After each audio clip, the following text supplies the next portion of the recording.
Oh, hey. How's it going? Did you have a good weekend? Did you miss me? I'm so glad to see so many of you. Yeah, just like spent all weekend thinking about me. When will she be back? What will she be wearing? How will she make me feel? Oh, yeah. Oh, yeah. Oh, yeah. Yeah. I thought about how I want to do my hair today because I have my acting class. And I mostly, for most of the like recording sessions of class that we've had, I've been wearing my hair in the like really nice, like sleek, blown out. It looks like very pretty. It looks very put together. But I really do think that like the natural curls, I love when actresses rock their natural curls. I have naturally wavy hair, but I don't often like wave it. Actually, that's not true. I'll wave it out once the atmosphere gets like more moisture. If it's super duper dry, which it kind of has been because of winter and the freezing temperatures that bring it there, I have not been able to get my hair to give its like the nice like full curly body experience. But it's weird. This weekend it worked. This weekend it worked. It's like I feel that, Rightus. I do feel that because I had such a beautiful, fun weekend. I didn't do all the things that I planned that I was going to do, which kind of sucks. Because, like, you make all these plans, you have all these, like, excellent ideas, and then you find out that your plans are going awry and your excellent ideas were not actually that well put out. So, like, months and months and months ago, I saw an ad through Reddit being like, oh, the touring orchestra playing Avatar in concert, like Avatar The Last Airbender music in concert, is coming to Toronto, so you should definitely get tickets. And I was like, oh yeah, I'd love to do that. That sounds wonderful. So I bought the tickets through Eventbrite. I cannot disagree more with that decision. Hindsight is 20 fucking 20, and I wish that I had known to just like say fuck you Eventbrite, because Eventbrite might, I guess, is just a fucking scam company. I didn't know that. Maybe you all knew this. Oh my god in heaven, I had no idea. I got an email from Eventbrite a couple of days before the concert, and it said, okay, you should be getting an email transferring the tickets to you. This email might not be from Eventbrite. And it's some random fucking person named Amanda who is e-transferring me a Ticketmaster ticket that they bought. I was like, oh, so I paid them, I don't even know how much the fucking ticket was. I paid them X amount, and the ticket was actually only Y amount, and they pocketed the extra, and they just sold me a stupid fucking Ticketmaster ticket. Yeah, it's just a reseller service. I had no idea. I was bamboozled. I didn't do my research. Anyways, the worst part about it is that the ticket that they tried to send me from Ticketmaster didn't work. I didn't even get to go see the concert. I was so excited. I had had it in my calendar for months. I'd been looking forward to it for so long. And the link didn't. I emailed them. I tried to call. I tried to do everything I could to get the ticket. Yeah, just a full-on fucking scam. So I hated that. I didn't like that at all. Um, I really, really hated that. But I was like, whatever. Things happen. Shit happens. Honestly, sometimes shit happens. What you do with that shit is actually the most important thing, because each and every one of us is gonna get handed so much shit in life. And this was just like more shit that I was being handed. I didn't like that, obviously. Didn't love it. But I did have a really good weekend, anyways. Yeah, because it was so well. It wasn't super beautiful on Saturday. It was kind of like rainy and kind of gray and cold on Saturday, but that worked out well for me because on Saturday I made everything so clean and so beautiful, and and I did I think this is the first time since I've watched the entire series. I did my first rewatch of Gravity Falls in order. I love Gravity Falls. I like watch a little episode here or there because I have it on like a rotation of different TV shows. Like there's some Simpsons, there's some SpongeBob thrown in there. You just toss it into VLC and then you throw that on shuffle, and it's such a fun time. My dog wants to play fetch. Yeah. And so I gave, if you loved Severance, which I know a lot of us really, really did and do, we love fucking Severance, impossible not to. If you loved Severance and you feel like there's a hole in your heart and in your life, Brandon, that's right, you fucker. That's right, you fucker. You can't do or think or feel anything without me telling you. So I'm here to tell you. If you love Severance, your next watch is Gravity Falls. I can't believe how wonderfully Gravity Falls set the stage. And I feel like in many ways really perfected, really masterfully exemplified how to do a horror comedy mystery show. If you love horror comedy mystery, Gravity Falls is the one for you. Joe Goggins, no! Bad dog, Joe Goggins. Brandon's a good dog. Brandon's a good dog. Archangel's a good dog. Good dog, Archangel. Oh, so good. So good. Get it! Oh, it didn't go as far as I wanted it to. It's nothing. Horror comedy mystery. That's my favorite genre. It's the Get Out genre. I love it. Recently, Hard Eyes just came out. If you haven't seen Hard Eyes, Hard Eyes was great. It was very, very fun to watch. It was a horror comedy thriller. It wasn't necessarily like a mystery. It wasn't like, oh, who's the killer? They're like, we know who the killer is. The killer is Hard Eyes. The movie is called Heart Eyes because the killer is Hard Eyes. So the mystery wasn't like, who is the killer? The mystery was, how does the killer keep coming to get us? How is the killer killering? Pantheon finally got their second season out after being canceled by AMC. Oh, interesting. Not Reddit, pardon me. Netflix has really been like, you should watch Pantheon. You're gonna love it. Okay, I've heard good things about Pantheon. I'll have to check it out. Yeah, you fucking will. Horror comedy mystery is how I would describe my last relationship. Yes, I would agree.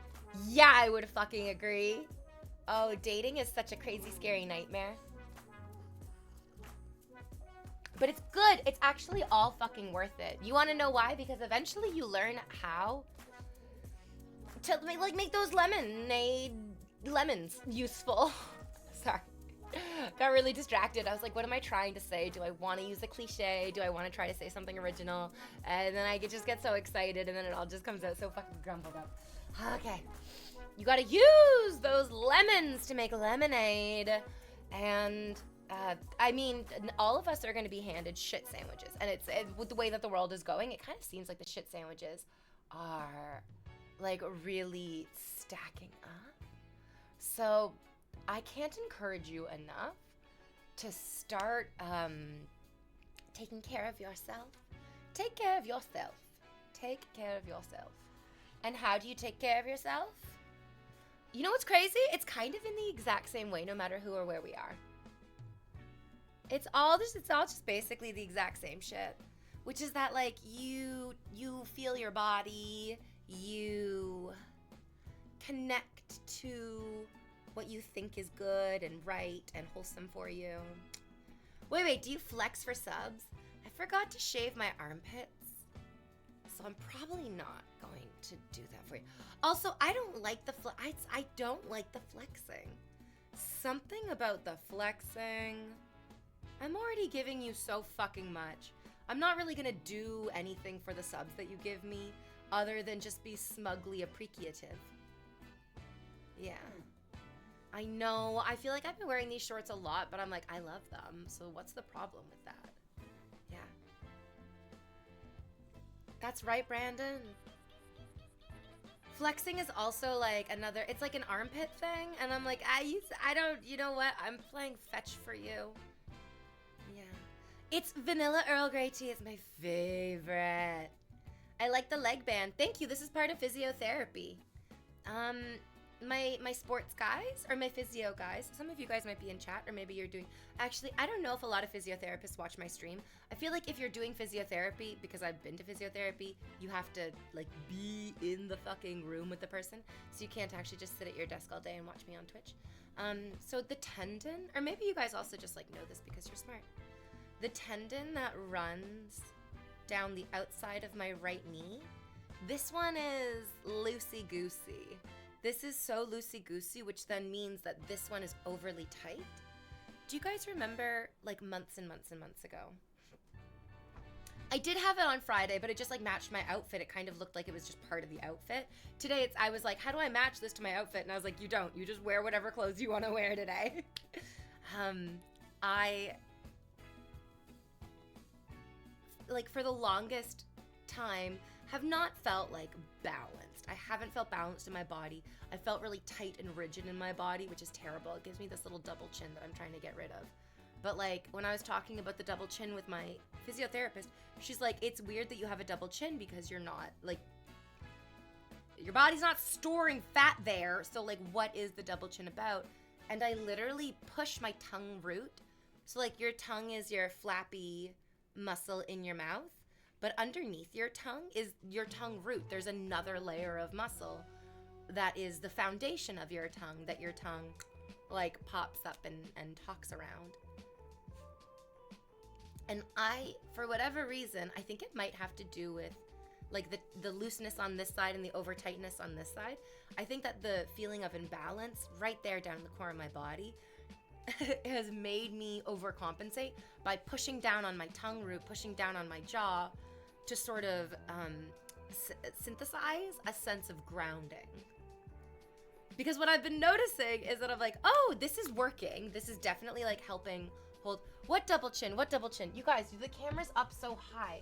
Look at my head is here. The camera's way up there. Oh, that's the terrible. The camera's way up there. I did the bad arm gesture. I apologize. I'm pointing to the camera, using my fingers this way, and showing you the upward height of it. I did a Nazi salute on stream. That's terrible. That's a whoopsies. That's a terrible one. You can't see it from where the camera is here, but I can't really. There's angles. Don't worry. There's angles. Lots of us have this, and it is just tongue root tension. It is a kind of like unconscious holding at the base of our faces and in our jaws as well. Yeah. Oh yeah. The double chin isn't like, it's not a fat thing. I'm a little curvy, but I don't need to like lose a ton of weight. I'm not like, I don't have a double chin because I'm overweight, but I do have like so much tongue root tension that it creates like exactly what I am saying. It's like pushing right against the bottom of my jaw, and then the muscle just bunches up right next to the bottom of my jaw. So what is the secret to fix that? Oh, there's no secret. Just learning to relax. So first of all, we probably don't even feel the tongue root tension there. I know that I have like a lot of tension there. So the first thing you do that I did was like push harder into it. I was like, I can't relax it. I can't relax it because it's too tight. So I'll just push a little bit harder into it. So ChatGPT also gave me some good tips. ChatGPT was like, if you have tongue retention, hold your tongue to the roof of your mouth and drop your jaw down. Stretch it out. Yeah. So I've been working on that, and then doing that, like putting the tension, if there's going to be tension. Yeah. If there's gonna be tension, be purposeful for where and when it is. So I also talked with my physiotherapist about having like so much jaw tension, still so much jaw tension all the time. And she's like, where do you think the jaw tension is coming from? And I'm so happy that I was able actually to give her an answer. Ooh, good afternoon, Empress. This is exactly how I deserve to be spoken to every day. Thank you so much. It's such a kind thing for you to say. I feel so proud to be able to talk to my physiotherapist and be like, we're actually doing something together, because I've been trying to pay attention and listen to you and focus on what you're teaching me. I was like, it's from breathing in. Breathing in. Every time I breathe in, I kind of feel like I'm sucking in air through this part of my body, like through my nose, through my mouth, through my lower face, and I'm holding it in right there. I'm really, really holding it in using my like throat and like below my nose, I guess like to above my collarbones. I feel like that's where the tension is every time I take a deep breath in. And then my physiotherapist was like, okay, so then what do you do when you breathe out? And I was like, I guess I just hold the tension there. And she's like, what? She's like, that's terrible. That means every time you take a breath, you're tensing up, and every time you exhale, you're just holding the tension. I was like, yeah, I guess that's how I breathe. She's like, yeah, that's no good. Let's undo that. And I hope I haven't like fucked your brains up, but have I described maybe what a couple of you guys could be doing as well? Is this a familiar sensation? Are you here going, lightning has struck my brain?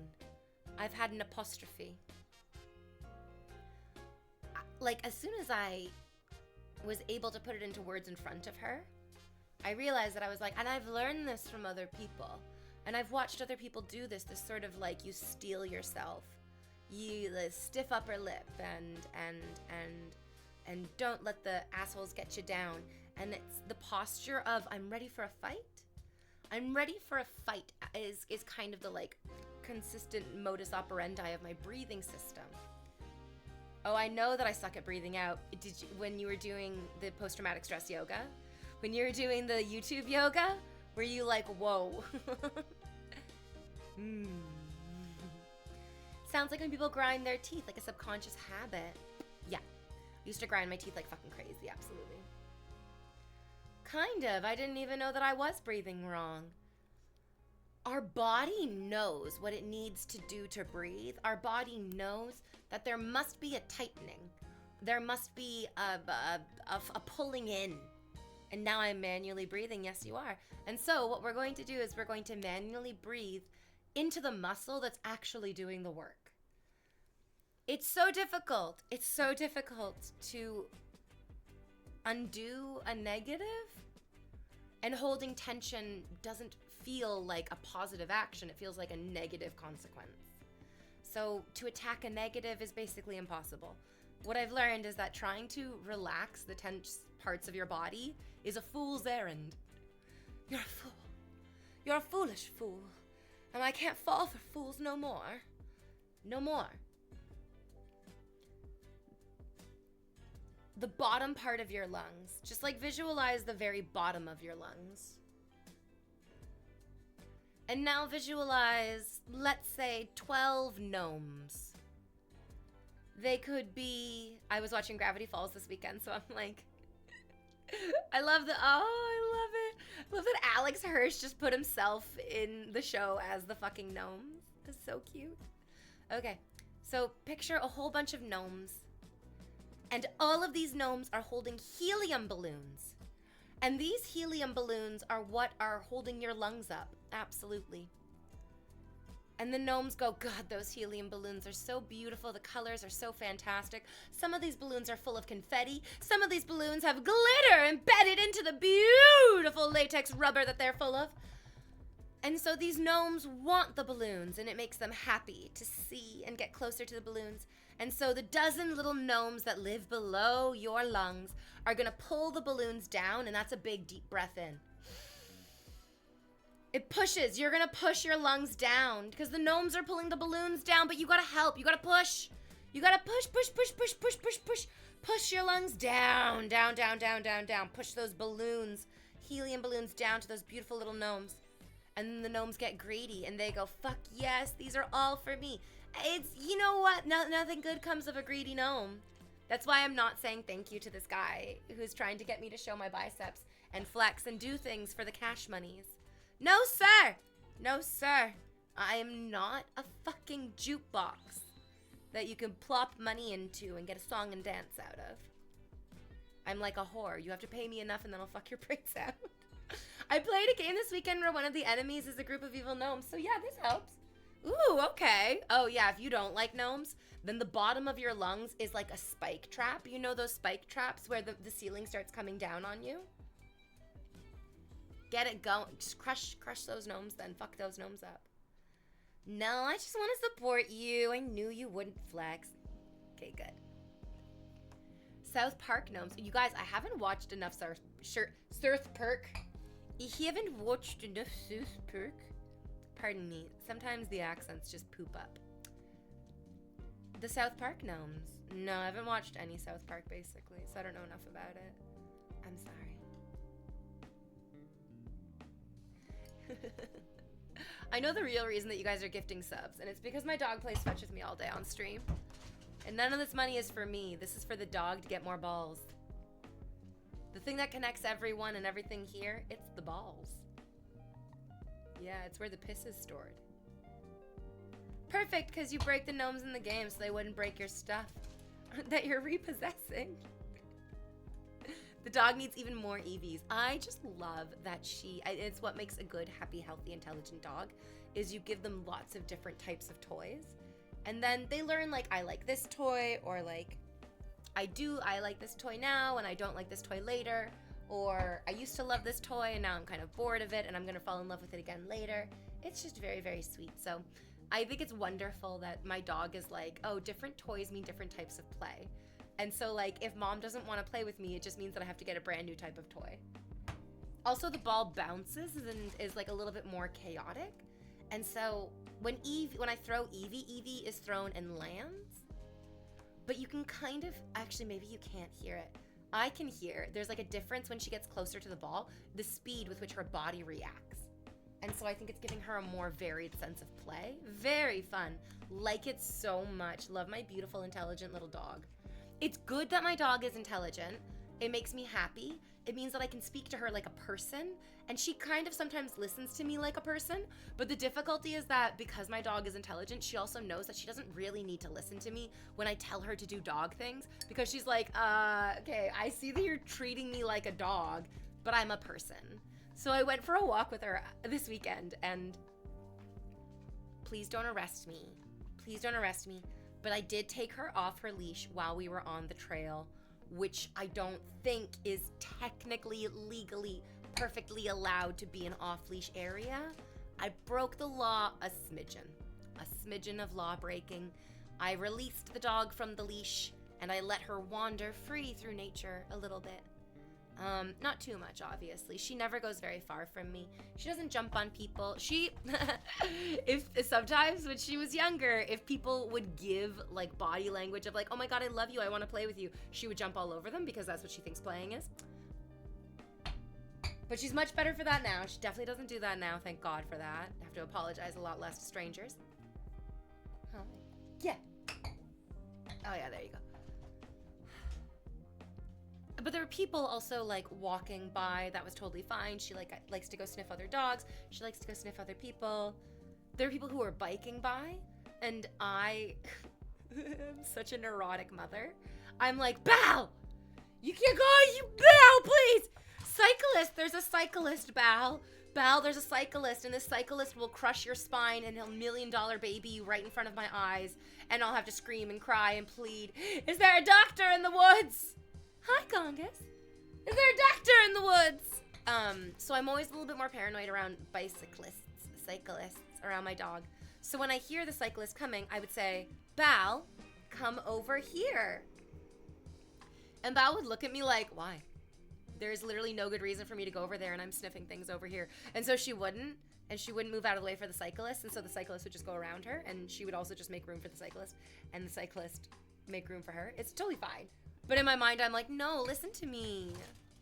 Okay, yeah.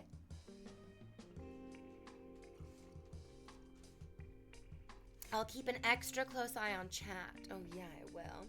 Congus, how are you? Hey, did I tell you that your brother slid into my DMs? This guy DM'd me. He said the magic words as well in his first message. He was like, hey, my brother is Congus. I think you guys know each other. Yeah. And I was like, oh, that worked. I will respond to you. Is it a lie? Do you have a brother? No.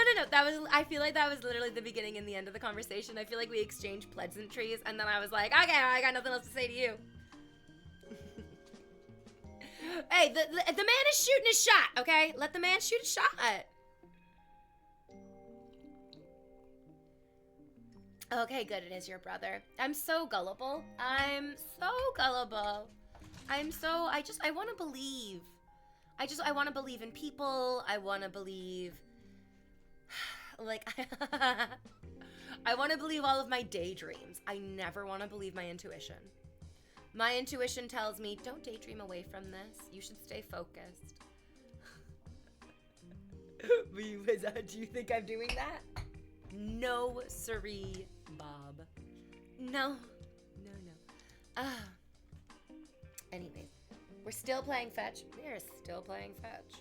It's going long and strong. It's all fetch all the time. Oh. Yeah. I cannot wait for it just to get a little bit warmer, a little bit sunnier. It's already so nice how like the sun is up for so much longer. I think I'm gonna walk to my acting class tonight. It's not that close. It's like really not that close. If you're American, you would be horrified at the distance that I'm about to walk. If you are European, you're gonna be like, yeah, that's a nice little walk. I'm gonna walk to my acting class tonight because it's I mean, unless it rains later, which, I mean, it did rain earlier, but I don't think it's gonna, I feel like it's clearing up. I feel like my wishful thinking is saying it's clearing up.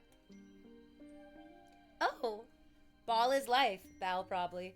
So, like, her name is Bal. Like, it's what I call her. And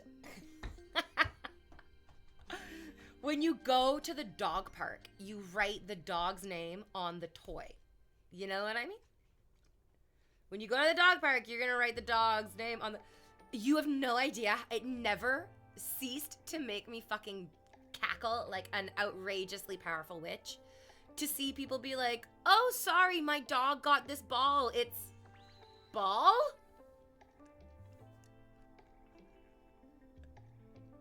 It's so stupid. Oh, it's Kevin.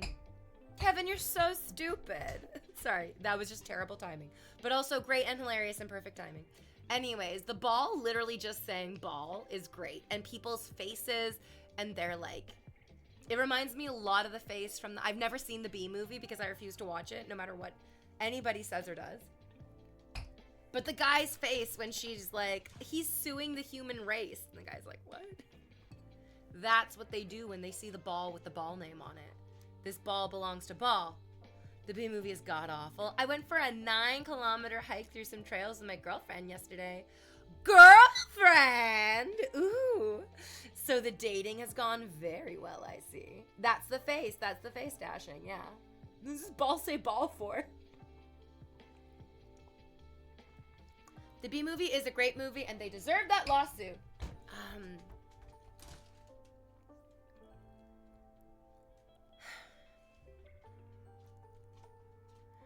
I know this doesn't make sense, but you're here to make a big pile of semen for me, and I'm here to make a big pile of money from you, so neither of those things need to make sense, so this doesn't need to make sense.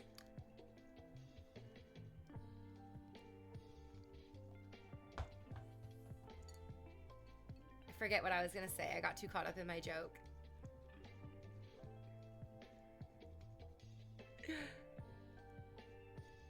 The Bee movie and the bees have every right to be angry? Wait, no, that's not the point that I was gonna make. I mean, I do feel like the bees have every right to be angry. Yeah. Oh, the Lisbon boy. Those thighs make me weak. It's because you can fucking sniff out a good pair of Portuguese thighs a million miles away. You see a pair of Portuguese thighs and you go, mama. Yeah. Oh, Brandon.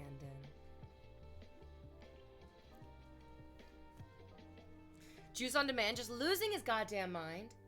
Losing it. When she's right, chat. I was thinking about on Friday, somebody, there your name was, oh yeah, Jam Geo. Slate Lamp. I was just thinking another person needed to gift a sub. But I was kind of thinking it'd be another 5 and not 1. I get it. I don't want... Oh, wait. Well, okay, that works too then. I knew it. I fucking... Wow. I predicted the future!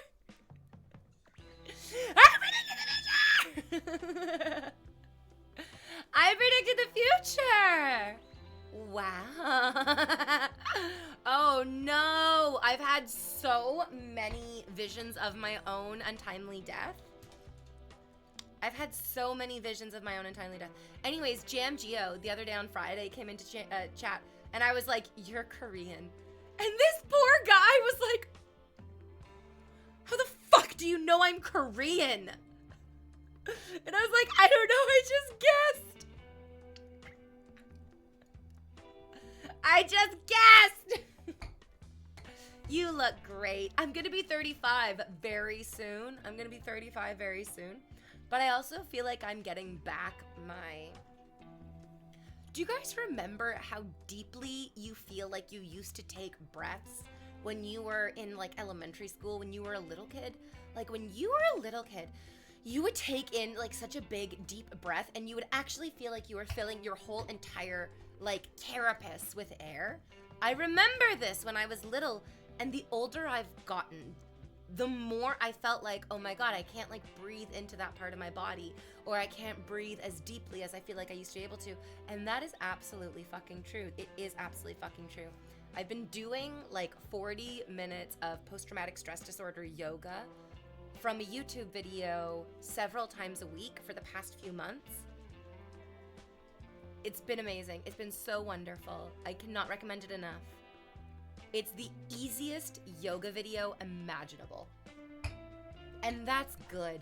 And that's good, because every day that I do it, I'm like, I feel the stretches deeper.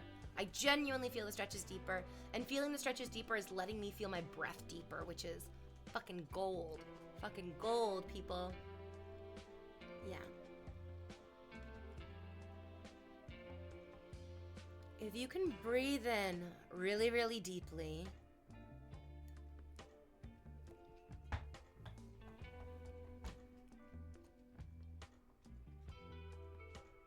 guess I'd never really considered breathing as one of the like foundational necessary fuels of our day. I totally get that I need food for fuel. I'm actually starting to understand that and really enjoy it as well. I've been cooking more for myself, you guys. You're gonna be so proud of me. I'm notorious, as all Twitch streamers are, for ordering way too much fucking food. I just order way too much food. It's really, really terrible. But this weekend, I was like, guess what? You are going to cook for yourself. You're going to enjoy cooking for yourself. You're going to treat cooking for yourself like the exquisite worship that it really is. And so nice. I didn't like make anything particularly complicated or anything fancy at all. But I really enjoyed making all of... So on Sunday, this was the most fun that I had. On Sunday, I was like, oh, you're gonna have a fancy fucking tea. It's time for some fancy fucking tea. And so I made crescent rolls. I made like some Pillsbury crescent rolls. I got out my favorite jam. I cut some exquisite old cheese. I poured myself, you know, my gigantic favorite cup of tea.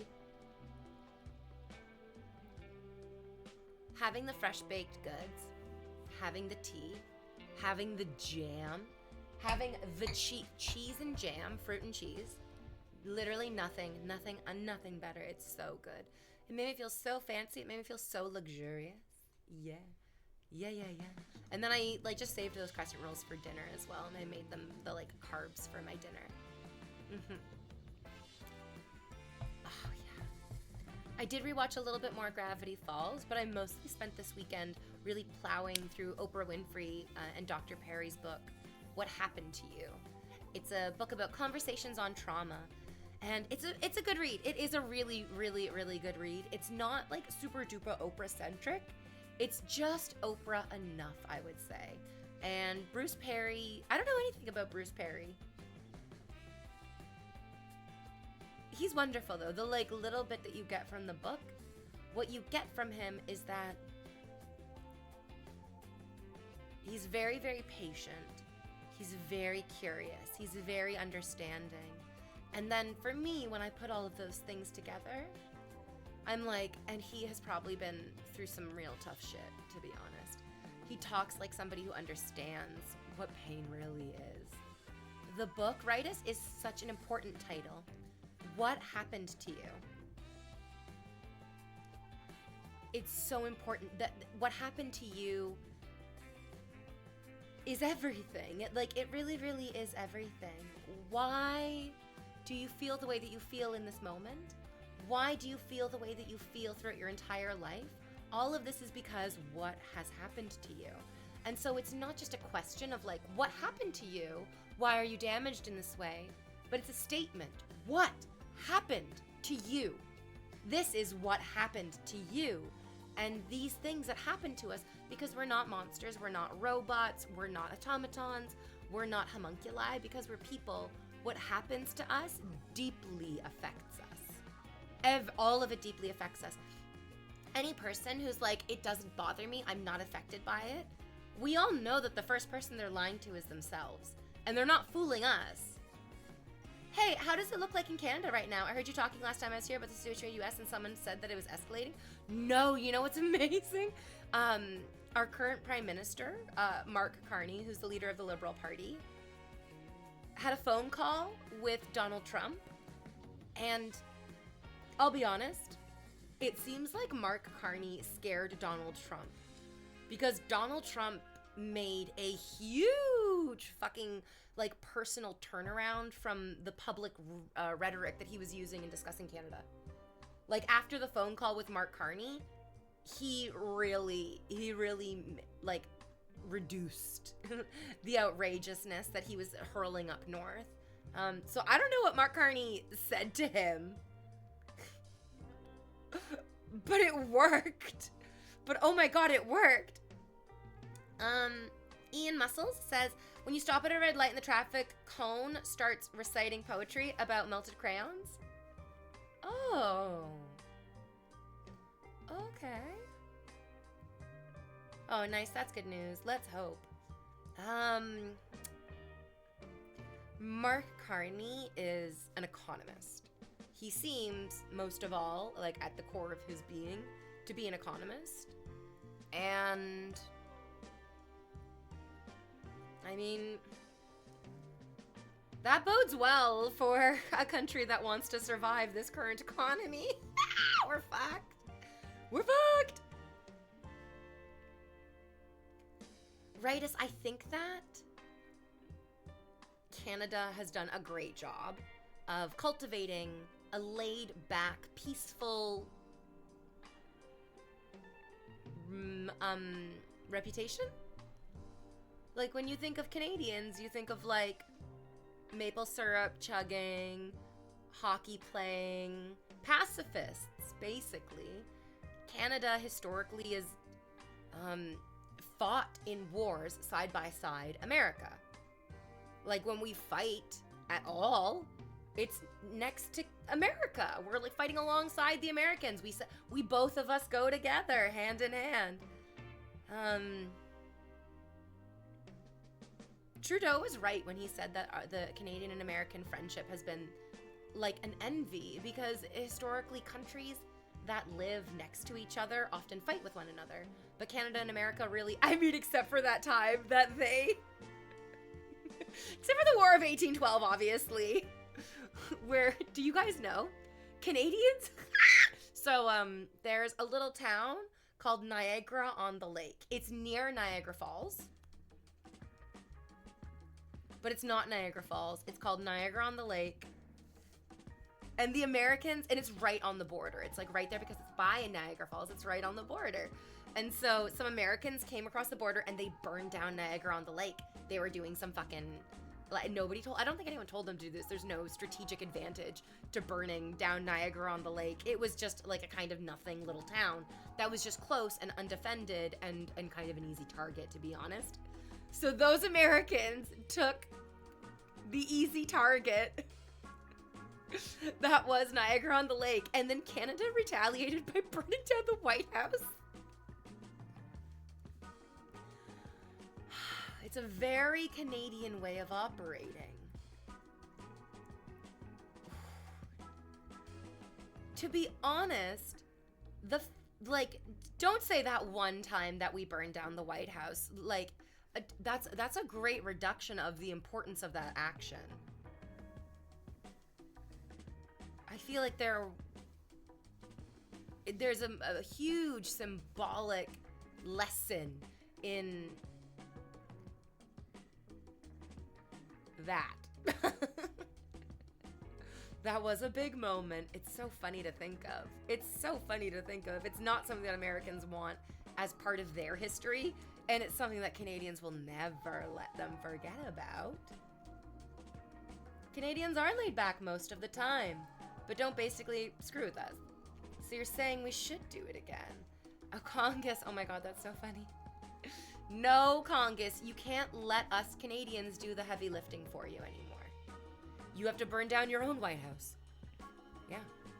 Mostly because Canadians are not going into America anymore. Like, my therapist is going down to the States because one of his children is graduating from university, and she's in university down there. And even my therapist was like, literally, if it wasn't because my kid is having like an important, huge life milestone and achievement, I would not be going down there. And he said that when they do go, they're doing the trip very differently than they ever would before. Normally, when they would go down to the States, and I think this is pretty true of most Canadians, normally when Canadians would go down into the States, we book our hotel, we scope out delicious local restaurants, we hit up the museums, we want to go look at the artisanal shops and the farmers markets. We want the little knickknacks and the little local goods that are so important and so sweet that have to do with like these pockets of American culture. Canadians loved it. Oh my fucking god, we love doing that shit. We love it. It's amazing. It's so fun. And now that's not how they're doing it. I mean, even my therapist was like, we're not going out to restaurants. We're not going to be sightseeing. We're not going to be pouring money into the local economy. We're going to the ceremony and then we're coming back. It's not a vacation anymore. It's not an opportunity to integrate. It's an opportunity to, oh my god, to establish a boundary, to maintain a boundary, which we feel is, I mean, it's the same boundary that I really, really want all the Americans to do as well, which is, I mean, Donald Trump it feels really like the antithesis of Mark Carney in a lot of ways, where Donald Trump loves money, and is like it doesn't really know anything about the economy, is like as far from an economist as possible. It's terrible. He's not the right person to be leading your ship. In Canada, if the Prime Minister isn't the right person to be, steering our boat, we beat them into submission with canoe paddles. Americans, where are your canoe paddles?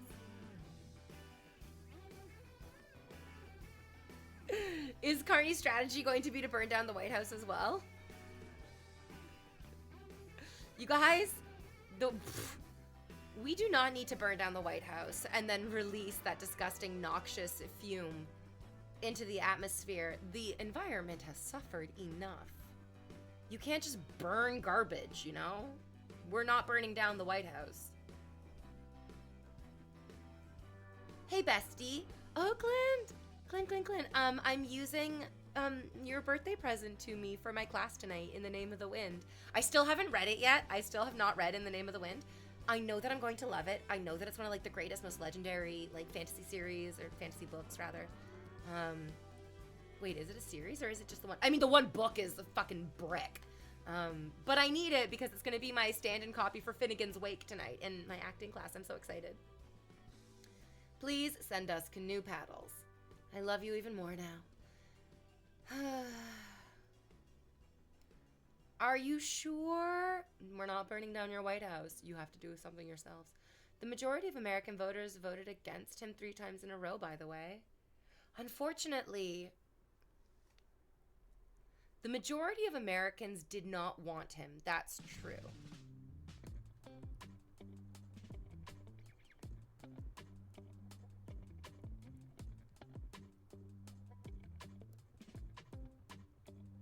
But such a few number of actually eligible voters actually voted. And so it feels really frustrating when it's like, I get that you didn't feel enthusiastic about wanting Kamala, but this is... Ooh. Clint, why did you lose your VIP? That's so funny. You're nothing to me now. I didn't even notice. Fun fact, I live 15 minutes from the Name of the Wind author, Patrick Rothfuss. What? Oh my god, that's so cool. Oh my gosh, it's so cool. Oh, there it is. Hello. That's really, really cool. I love, it makes me feel so happy when I like see celebrities in my neighborhood. I live downtown Toronto, so there's actually quite a few people who are like considered famous who live in Toronto. I was on a date once at a cafe, and Professor Sprout, the actress who played Professor Sprout, Miriam Margolyes, from so many also like just like legendary British pieces of media. She was having lunch with a bunch of her friends, and all of her friends were dressed with like, I would imagine, modern day witches and wizards. It was so fucking cool. It was so fucking cool. Oh, so cool. I saw Alessia Carr when I was visiting Toronto. Her name is so familiar, and yet I have no idea who she is. So if you need me to beat him up for not releasing the third book, I will. Oh, there's two. Oh, interesting. I just have the first one that's like this big. It's so big, so thick. It's crazy. It's crazy how big and thick it is. But I'm also very excited to read it. Yeah, I'm gonna use it as a prop for my scene tonight in my acting class. Oh, okay. So you guys get this. In Oprah's book, What Happened to You, in one of the chapter introductions, she's talking about a man named, I'm probably going to get his name wrong because I just read it this morning. Shakar? Senghar? Or is it Shokar Senghar? I apologize, I'm butchering his name right now. His birth name was James White. He grew up with his mother and father. He was like one of 5 siblings. He went from being a straight-A student to then living for gang life and gang culture on the streets.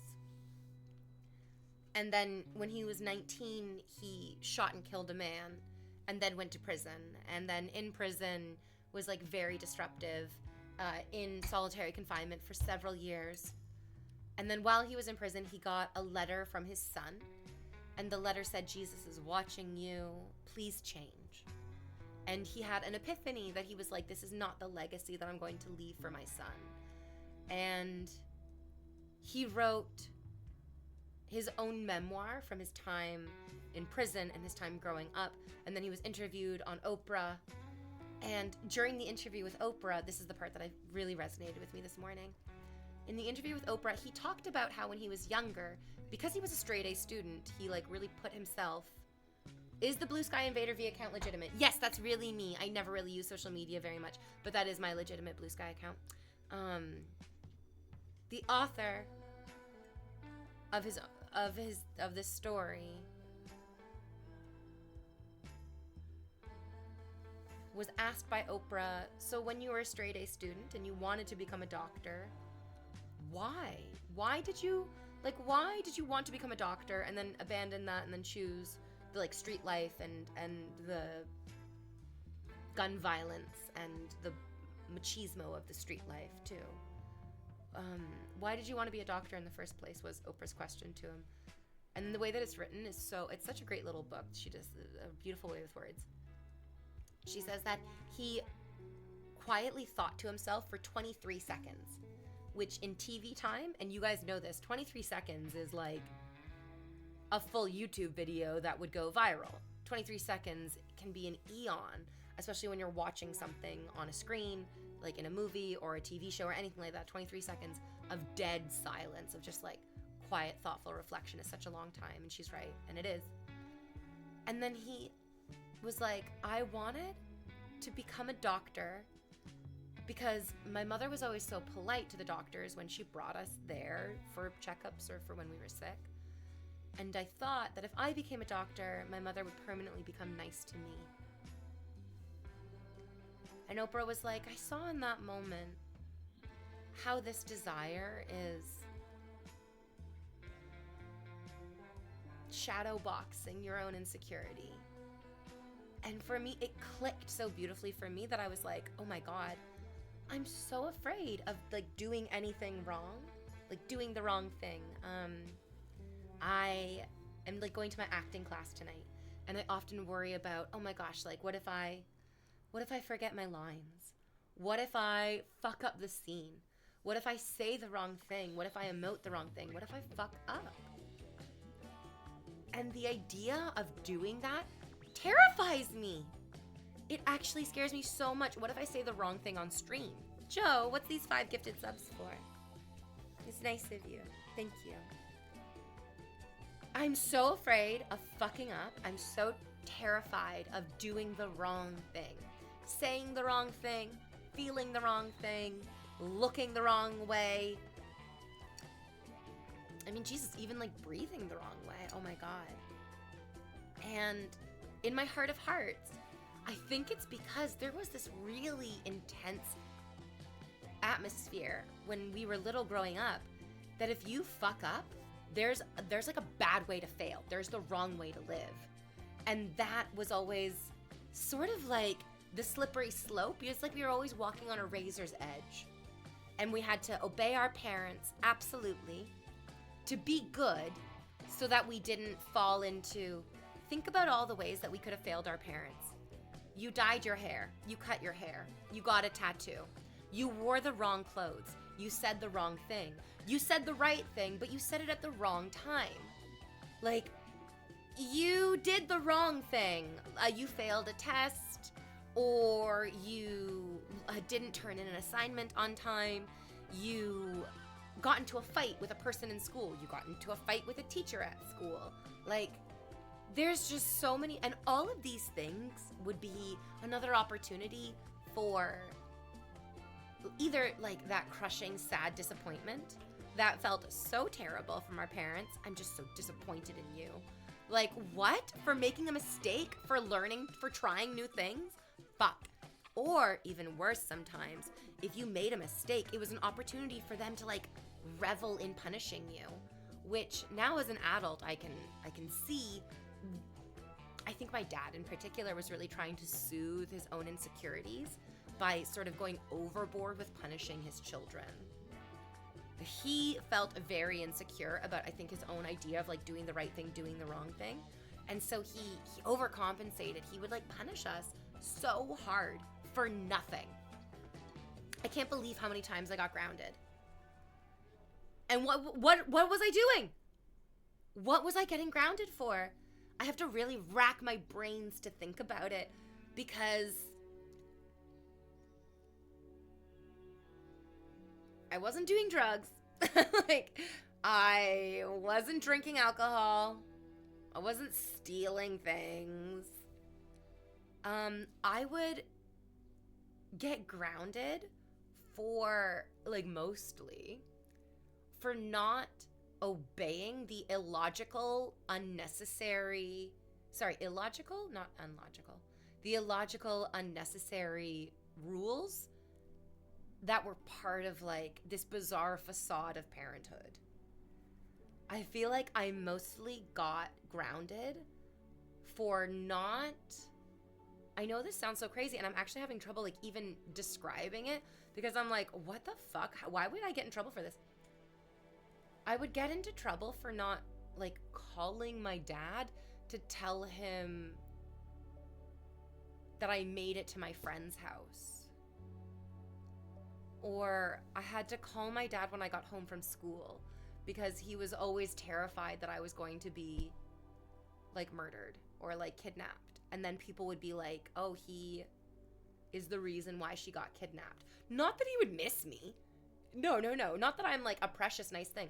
Because the reality is, if I was a precious, nice thing that he really cared about, then he would call home at like, I don't know, 3:30 when I would get home from school, right? Like he would call home because the rule is supposed to be for my safety.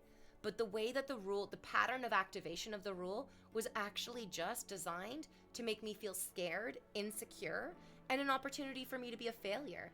Because what is the last thing that a child wants to do when they get home from school? Check in with an adult.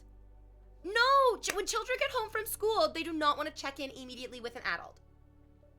They just don't.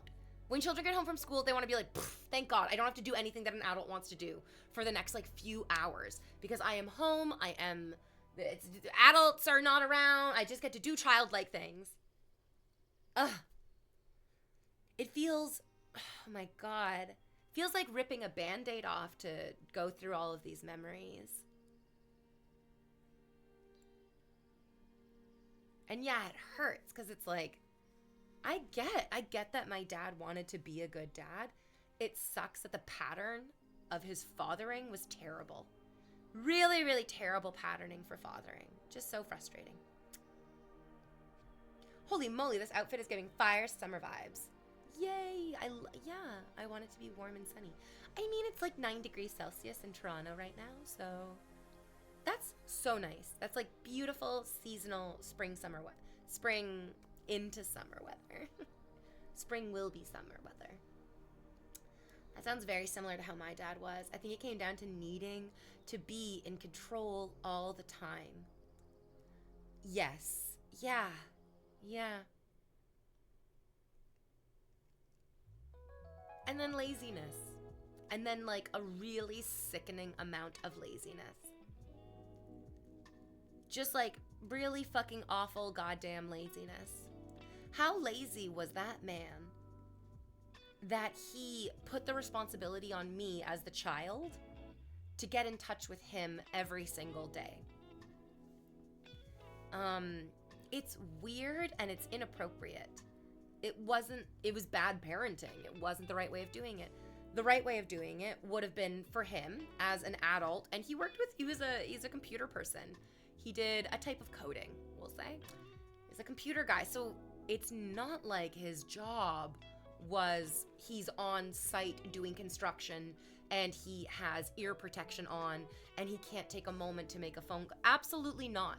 This lazy, disgusting adult man sitting at a desk in an air-conditioned fucking office would get irrationally enraged when his like little daughter, after she brought herself home from elementary school, would forget to call him to be like, hey, I'm home. For me, it was just, I got home. The idea that there was more that I needed to do after I'd already done so much for myself, it was very difficult for me to get on board with, because I know that I'm home safe. If my father wants to check on me and see if I'm home safe, he can pick up the phone and dial his own phone fucking number. But he didn't. It's weird. It's weird. And yeah, it's about control.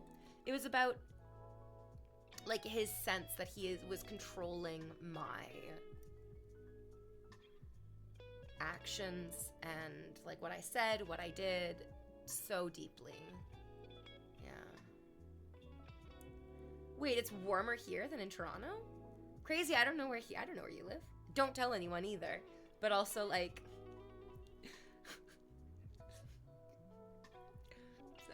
I don't know, I guess so. Are you further north than me? I don't know. Generational trauma is the worst. Oh, and this brain dead idiot underneath this guy says, daddy issues, sad. That perspective, that degrading sort of oversimplification, daddy issues, sad. There are some painfully stupid people out in the world, you guys. We really don't need to tolerate them. It's not good for them and it's not good for us. Yeah. Yeah. It's 16 degrees and I'm north of Toronto. Cool.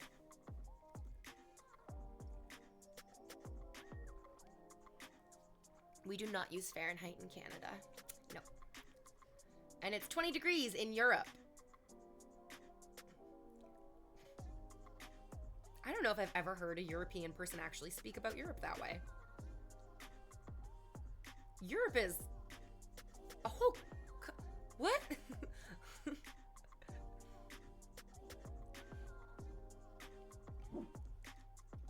That's kind of weird, right? It's a little bit like saying like, oh yeah, it's 25 degrees in Africa. Like... Yeah, it is weird. It's a little weird, right? Europe's a bit large.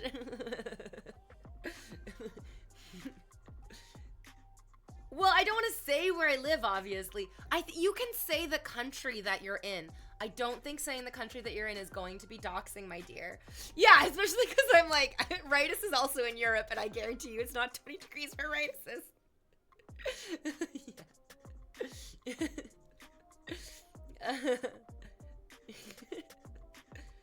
Oh, I want to go to Portugal. I loved Portugal. Everybody was so happy and relaxed in Portugal, and there was wine everywhere.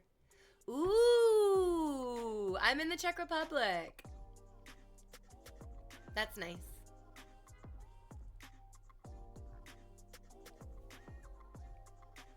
Oh no, I'm thinking of Croatia. I was like, wait, is the Czech Republic? I was getting Croatia and Czech Republic mixed up. My bad.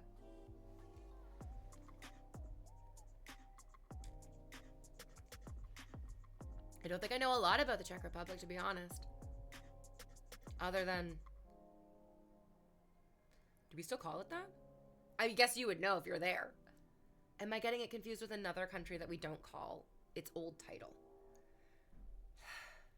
Is Pluto a planet? What year is it? Here, I'll actually get some. Okay, here we go. Nice. Okay. Portugal is amazing. What part is your family from? We're from the Azores. We're from the Azores. That's why I look like I could be Jewish. I'm not Jewish. But you could look at me and you could be like, she could be Jewish. Yeah, why not? And I think it's because I'm from the Azores. And there was an established population of Jewish people living in the Azores, and then they like married and they like did. So now there isn't a distinct Jewish population in the Azores anymore, but there was. And now here I am. And I'm Portuguese and Ukrainian, but I was born and raised in Canada. I love Canada so much. Never leave Canada. Love it here. Czech Republic is quite nice. I can vouch for it. Oh, fuck yeah. Yeah, I grew up here. In a smaller city than like the main city, which everyone knows. And yeah, oh yeah, it was called Czechoslovakia. And now we are split into Czech Republic and Slovakia. Okay, cool. All right, I had a hint of an inkling, but then I wasn't positive. Have you been to Chicken Place in Montreal? It's outstanding. No, but you know what? I'm probably gonna go to Montreal this summer to go visit my best friend. One of my dream destinations is the Azores. It's so beautiful. It's so beautiful. Yeah, go there. Oh my goodness gracious. Yes, yes, yes. Okay, I'm gonna go take my first break of the stream. I will be right back though, okay? Don't go anywhere. Stick around with me, guys.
Hello.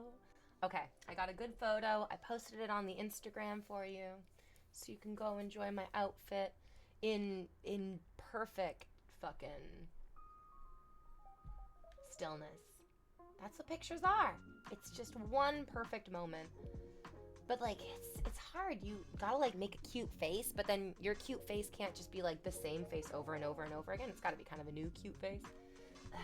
So it's not easy. It's not easy making brand new cute faces all day every day.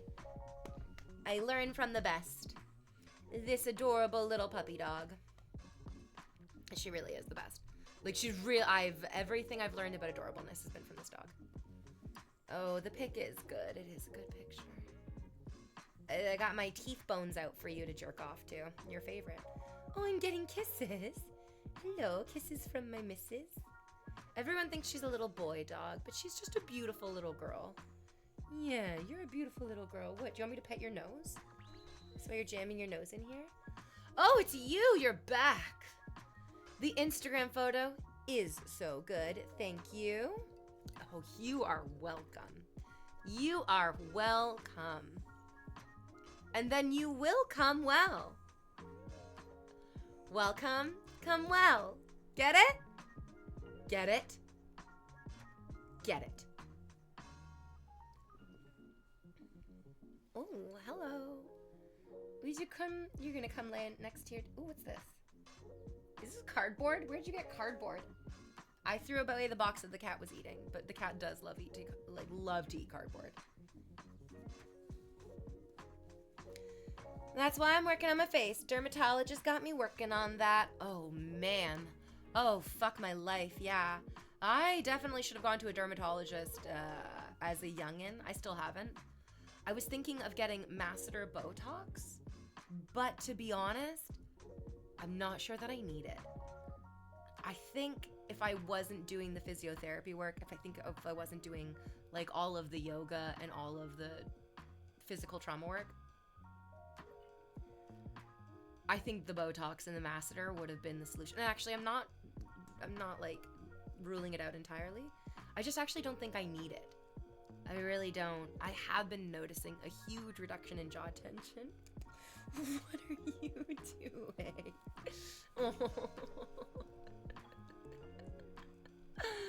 Oh, Cousinbird. My God in heaven. What the fuck? Thank you. This is your first time gifting in the channel, I'm pretty sure. Oh my God, thank you very, very much. This is incredible. You are being so fucking generous. So masseter Botox, although it sounds like Botox, is not Botox. You know what I mean? It's masseter. That's muscle. The masseter muscle in your jaw. When people get Botox for cosmetic reasons, they're doing it in very, very different layers of muscle and facial tissue. I don't need, and it's so interesting that like, I talked about this like maybe a month ago or like maybe like 5 weeks ago. And it was very funny how people were writing comments like that, like, you're so beautiful the way you are. No, don't get Botox. And it's like, you guys, you're definitely misunderstanding what I am talking about. There are like vast scores of people who go get Botox for migraine headaches and for TMJ. Yes, although Botox has been very popularized for cosmetic procedures and then also really, really fucking demonized because like a small handful of celebrities got slightly bad plastic surgery that was noticeable on the gigantic movie screens that we watch. People got this like very, and you know what's so funny?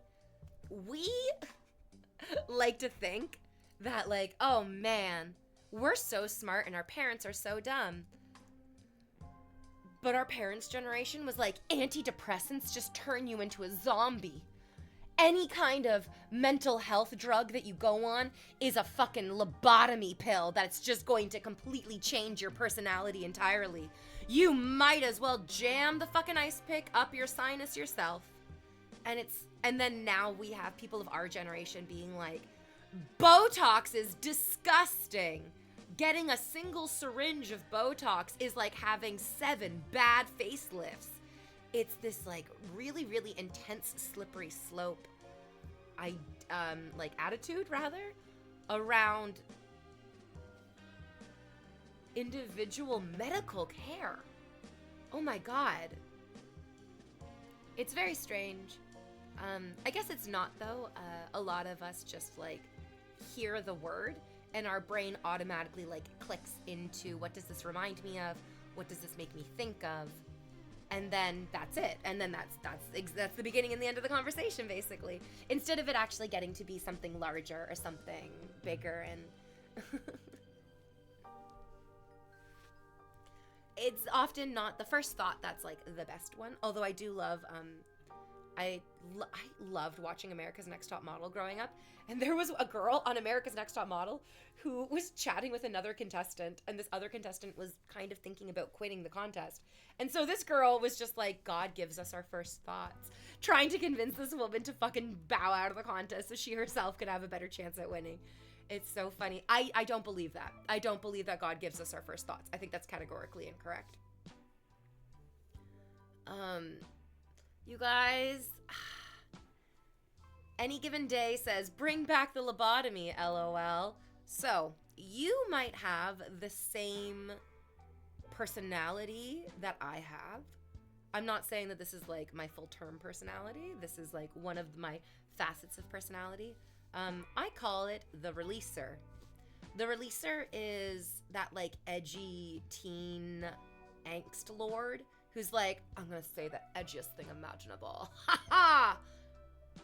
Yeah, everything's fucking irrelevant. Because when you say things like, bring back the lobotomy, and then you got Rightus going there too. With what they created, I wish there was a lobotomy. So the reality is, lobotomies were terrible things that were done to mentally ill people, just women. Just like lots and lots of women who were seen as being too uppity. And it was just better to physically and mentally handicap them permanently for life than for any of the disgusting fucking people around them to actually look at the quality of life that they were living in. I get it. It's like funny to joke about lobotomies, but I also think that we should examine within ourselves. So why? Like, what is that instinct? And for me, I'm like, that's the releaser. The releaser is the person inside of me who's like, you can laugh at this bad joke. You can also feel this angry feeling. You can also feel nothing. The releaser is the one that it's like the gatekeeper of the emotions that feel safe. And those emotions that feel safe are never emotions that actually create any sort of, real connection between me and other people. It's the emotions that I use to feel safe in my, disconnect from the people around me. I get it. I really do. But I also recognize that coping mechanism is because it's a good coping mechanism. Sometimes we have to laugh at things that are really fucking terrible. The difficulty is that sometimes in laughing at that terrible thing, it will disconnect us from what the person in front of us is actually saying, which is, I want to talk about this terrible thing. I want to talk about this awful thing. I was listening to Esther Perel over the weekend as well.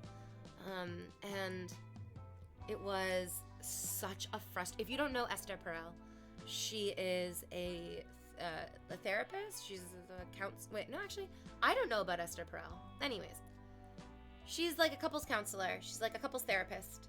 And she runs a really, really excellent podcast and has probably written a bunch of books. I should probably learn more about her. I guess I've just listened to the podcast and kind of glossed over all of the actual information about her. I feel like the history of and her qualifications really pale in comparison to just the kind of woman that she is, which is very observant, very patient, and very compassionate. So this episode of Esther Perel was about a couple who had been dating for 8 years, and then the woman in the relationship went to the man in the relationship and said, this isn't working for me. This hasn't been working for a long time. The relationship is over. And the man was like, no, oh my God, no. I have been trying so hard to make everything as best as I can in this relationship. How can you ask me for more when I feel like I'm already giving everything I can? And the woman was like, I cannot settle for less than what I need. It's such an amazing episode because Esther Perel in the episode talks about how she's making observations about the two people who are talking, and both of them are like, oh my God, like, yes, you're right on the money. You're totally correct. And Esther's like, this isn't about me actually being correct. This is more just that you know yourself. You are telling me what I'm saying. I'm not saying the correct thing. You are telling me exactly what your relationship is and isn't. And trying to unpack, well, how do you get it to what it should be rather than focusing on everything that it isn't is so important. I loved it. It was great. So Esther talking about we get really like stuck in modes, in good coping mechanisms from our childhood. So the tendency to make those types of jokes, like, yeah, let's bring back lobotomies, is a joke. It's obviously a joke. You said LOL after it. I know you're joking. I know you're not being real. But the desire to make that joke, I think, is really important. I think that's one of those things that we tell ourselves, oh, I'm doing the best that I can. But is it really the best that we can? Is it really the best that we can? So in the Esther Perel episode, the boyfriend in the relationship was like, I really feel like I'm doing the best that I can because I go to work all day. I like have all these responsibilities to my manager, to my coworkers. I have to do what I'm told basically all day long at work. When I come home from work, the last thing that I want to do is be told, I want you to kiss me, I want you to hug me, I want you to love me, and I want you to pay attention to me. And that's so fair. That's very, very, very, very fair. Nobody should have to be told like how to do these things. And Esther in the episode was able to get down to the root of, from the girlfriend's perspective, she didn't want to have to tell him to do anything. She just wanted him to feel like this is what he wanted to do. This is how he would actually, regain agency in his life, was by doing what he wanted to do, the closeness of the relationship, rather than feeling obligated to behave in a certain way. So his coping mechanism for getting through his day at work bled into his relationship, and his coping mechanism for dealing with all the terrible stuff that he had to deal with at work turned into the coping mechanism to deal with his relationship. But those two deals, oh my God, are not dealt the same way. Oof. Dervish says, some people are legit insane though. I mean, yeah. Men are from Mars and women are from Venus in the good classic on men and women relationships. I think the men are from Mars and women are from Venus thing is supposed to just describe that the way that we're socialized, the way that we're treated, literally the environment that we grow up in treats us really differently. And so it is difficult to feel like you have similar perspectives with somebody whose entire existence, literally the air that they breathe, the ground that they walk on, the world that they interact with feels different than the world that we interact with. If Ritus walks out my front door and walks down the street, goes to the grocery store, buys a quart of milk, and walks back home, Ritus is going to have one unique experience of that. If I walk out my front door, I walk down the street to buy a quart of milk, and I walk back home, even though technically the environment, the circumstances are all the exact same, because Ritus is a man and I'm a woman, it means that it's going to be different. I was actually so astounded at how different it was when I went into my ex-boyfriend's neighborhood. Sorry, the Big Turk's my ex-boyfriend. But when I was dating the Big Turk, him and I would walk around his neighborhood, and it was cool. We would just go for walks. It was great. It was comfy. It was fun. It was nice. It felt really nice. It felt really good. I was walking in his environment. And then there were, by the end of the relationship, a bunch of times where I would be in his neighborhood, at his house even, and he wouldn't be there. He was either at work and he was going to come home later, or he was out and was going to be And maybe I was just like going to his house to drop off stuff and then I would go out and meet him later. But anyways, this is to say I was in my ex-boyfriend's neighborhood while we were still dating, but without him, walking on the same streets, walking in the exact same environment, but without him, I was getting harassed on the street. There's people talking to me, people like saying things about me loud enough for me to hear. Felt really weird, felt crazy. I actually couldn't believe, because I had been so tricked into thinking that me walking down this street was a safe environment. And it was just because I was with a man. And once the man was removed, the environment was completely different. Do you like pleaser boots? I have too many pairs of shoes. I think I'd usually not make such a joke, but just my current life circumstances are not ideal. Rightus, you have the releaser as well. It's the same thing. It's this facet of our personality that releases the kind of like badness, or releases parts of us that are not, it's not like a choice that we feel like we're making. It feels like somebody else is letting out a part of ourselves that we're not proud of. You literally should have played Snow White. What could it be? Oh my God, I'm so old. It is a testament to how crummy my camera is. You guys, a high definition, there is a huge difference between what somebody looks like on the like web camera in their living room on your computer monitor and what somebody looks like on a high definition camera on like a 1,000 foot IMAX projector screen. Oh my God in heaven, I would just look so old. I'm like Gal Gadot's age, aren't I? Like I'm like a decade, 15 years older. You're so sweet though, thank you. You guys are the reason that millennials think, oh my God, I look so much younger than I am. It's like, no, I'm just this age. I just am the age that I am. And I just look, this is what people this age look like. Oh, I've been away. Is that an injury on your leg? No, no. It's part of physiotherapy. It's to help this tendon kind of stay more in line. And yo, it's been working. Yeah, Gal Gadot is 4 years older than me. And Rachel Ziegler is 23. Rachel Ziegler is like, what's 23 minus 35?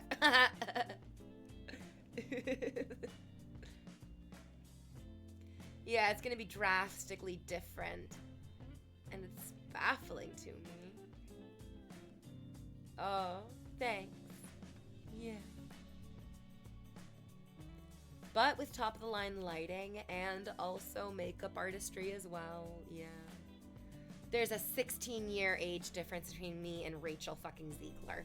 There is a 4-year age difference between me and Gal Gadot.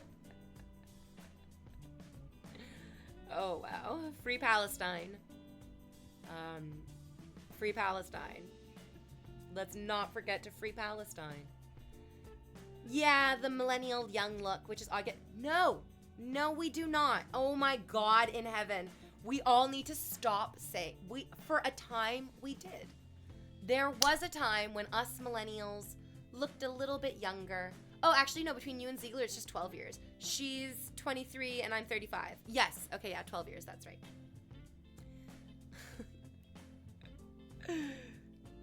There was a time when we as millennials looked younger than we were, and that was great, and it was super fun, and we had our moment. But that's done now. Now we do look like we're in our 30s, and that's good. It's nice to look like you're in your 30s. I love Michelle Pfeiffer. So very, very much. And controversial opinion, I think Michelle Pfeiffer looked sexier, was more attractive the older she got, the older she's getting. It's rare. There's rarely a woman that I get to see in the public eye as she gets older that I'm not like, damn, she's doing great. The only times I think we look at like women and even men rather, is the emphasis on that, and think, oh no, they look terrible, is what we were saying earlier about the Botox, is the noticeably bad plastic surgery. There are definitely some assholes who are going to be like, oh my God, you're naturally aging. How dare you? Yeah, that's a lot of us hate it. It's one of those things where it's like, that's a knee-jerk reaction. That's like the instinct of, oh no, I'm seeing this person get old. I'm afraid of my own aging. Another step closer to death. Dear God, please no. But we don't need to. Getting older is a privilege. Getting older is a privilege. I thought it was an interesting line. If I ever get to meet Alex Hirsch, which I think I should because I love him, I would love to talk with him about how Grunkle Stan says nobody likes getting older. I think he says it to Dipper around their birthday episode. And he's like, nobody likes getting older. And I want to be like, that's not true. That's not true. Getting older is wonderful. Getting older is wonderful. That's the thing that we should be like pummeling into the minds of the most malleable people on our planet, is that getting older is a privilege and it's wonderful. It's amazing. I think of all the people who wish that they had more time. And what is getting older except for existing in time?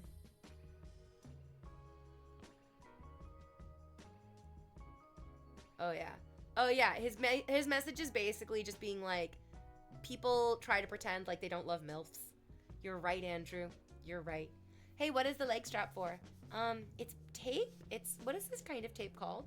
Anyways, it's to help this tendon stay in line. Yeah. Because the tendon on the right side of my right knee, KT tape? I don't know. Yeah, right? Yeah. This tendon is like loosey-goosey. Like, it shouldn't be that loose. It should be holding my like leg firm, but it definitely isn't. It definitely isn't. I mean, the tendon isn't. The tape is helping. Yeah. Oh, it's good to get older, you guys. So somebody asked earlier, they're like, Disney princess. Like, did you do Disney voiceovers? What movie did you do? No. I worked as a professional Disney princess, which means you dress up like the characters, and I was a professional cosplayer, essentially. Not for conventions, but like for people's lives. Like into their homes. Oh, it was wonderful. Oh, V, looking sweet as ever. Hi, Alpha.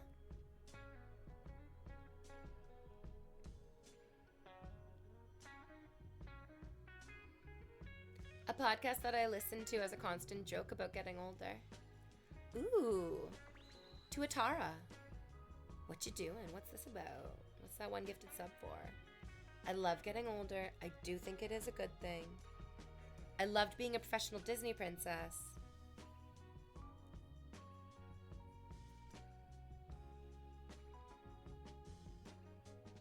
We should have an older Disney princess.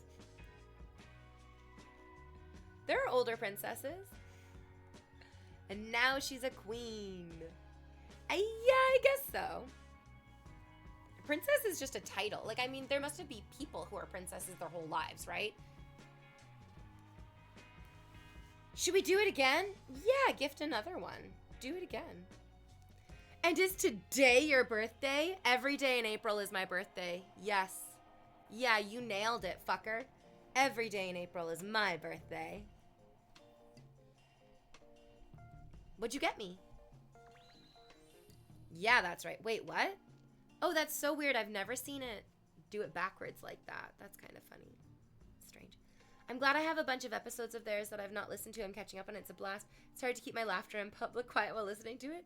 Oh, can people see your headphones? This is very important, Ritus. If people can see your headphones, then I feel like you're allowed to have whatever public reaction you want. No, I do not want you to gift another sub. No. I want you to sit on your hands. And then when I tell you that you can stop sitting on your hands, then you can gift 5, but not another 1. No. Yeah, they're like the large overhead ones. Go nuts, Ritus. Go fucking nuts. The truth is, a stranger will see you just fucking giggling to yourself, just laughing in public. And whether they want to feel good or not, the mirror neurons in their brains will make them think of the last time that they laughed, or the next time they hope to laugh, or the last time they watched somebody else laugh. It's excellent. I feel like if you can see that somebody's wearing headphones, it's totally fine for them to have whatever fucking emotional connection or do whatever with the headphones on. I have flesh-colored, like, in-ear headphones that you can't see that I'm wearing, and that's the only time that I'm like, you can't have a big reaction. People are gonna be like, oh, there's nothing. There's literally nothing that she's reacting to. Andrew, How did you gift those subs? If I told him to sit on his hands. Are you also not sitting on your hands? Do you want me to tell you to sit on your hands?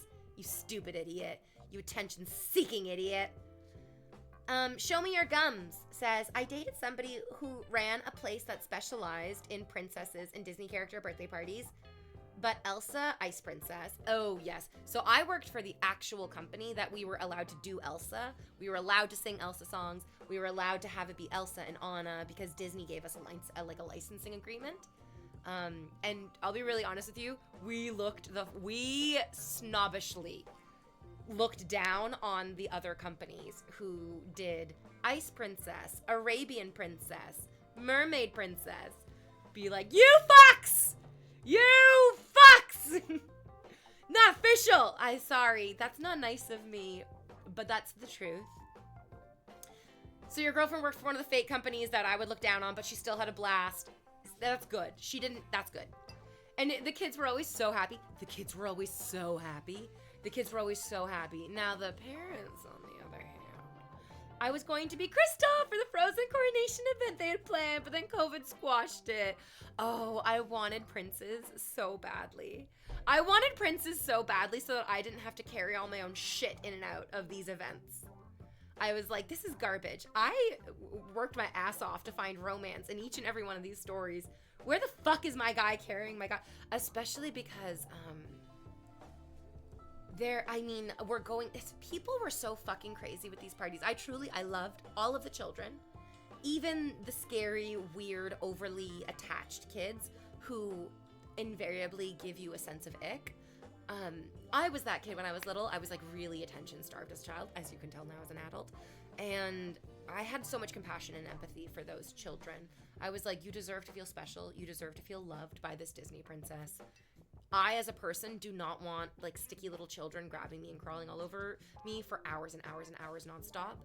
But you learn to be like, this is more important than just what I'm feeling right now.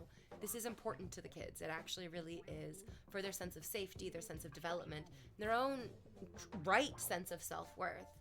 Oh, it was so fun. I loved it. But the parents were sometimes so terrible. My least favorite part, I cannot describe how angry this makes me. I feel like I could shoot fucking lasers out of my eyes and just destroy these fucking people. Wealthy. Money having people in gigantic, gaudy houses with impersonal, ornate decor that was so obviously picked by somebody who would never actually have to live in the space with these objects, would greet me in their palatial atriums and say, thank you so much for coming, Snow White. The party's in the basement. And then these psychos would literally, like, walk me through their beautiful, expansive, designed houses into the scariest, sketchiest, weirdest, cramped, like, oh, so we're renovating.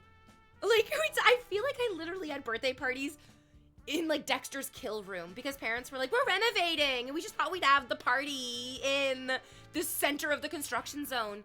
And, like, I can see into the other rooms of the house, and I'm like, okay, so you have, like, a 20-foot by 20-foot dining room. Can we go in the... No. Okay. And then they, like, would put us in that they would be... So the parties that we would do for birthdays would require us to... We would tell the story. We'd, like, read the story of the movie, which is so fun. It was great. We would do some singing, we'd do some dancing, we'd play some games. I'm a Disney princess. I'm wearing a full fucking ball gown with hoop skirt and like a gigantic fuck off wig and tons of makeup and like opera length gloves.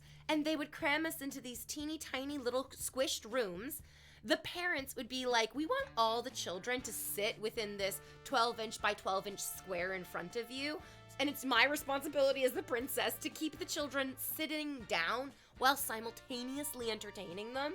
I'm just like, you idiots really think that I'm like Nanny fucking McPhee Mary Poppins, Sherry Bobbins, and the princess all at once, don't you?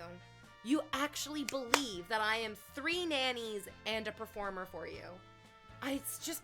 It's absolutely fucking outrageous. It's like going to a Beyonce concert and expecting her to buy your fucking groceries for you. It's just a vast overestimation of what this entertainer is supposed to do for you in your life. It was crazy. It was absolutely fucking crazy. My least favorite part of it is that these people would direct me towards the basement and then just fucking traipse down. They're wearing their like house slippers and sweatpants and holding a mimosa because it's their kid's birthday party, so of course they're gonna be tanked. And I'm wearing a ball gown and high heels, and I'm carrying a suitcase and like that has like a music player in it and fucking storybooks and all this makeup and stickers and shit for their kids. And these people are just like, okay, let's get to it. Like walk down the stairs doing all of this. It was incredible. It was really incredible. It was very eye-opening to the reality that if you are working, people don't even think you're a human being. Which is why when people talk about how AI is going to take over a lot of these jobs, I understand that it's going to vastly change the workforce. It's going to really, really change our culture and society. But I do believe that it will reduce the amount of dehumanization to put robots into roles that humans don't even treat humans in.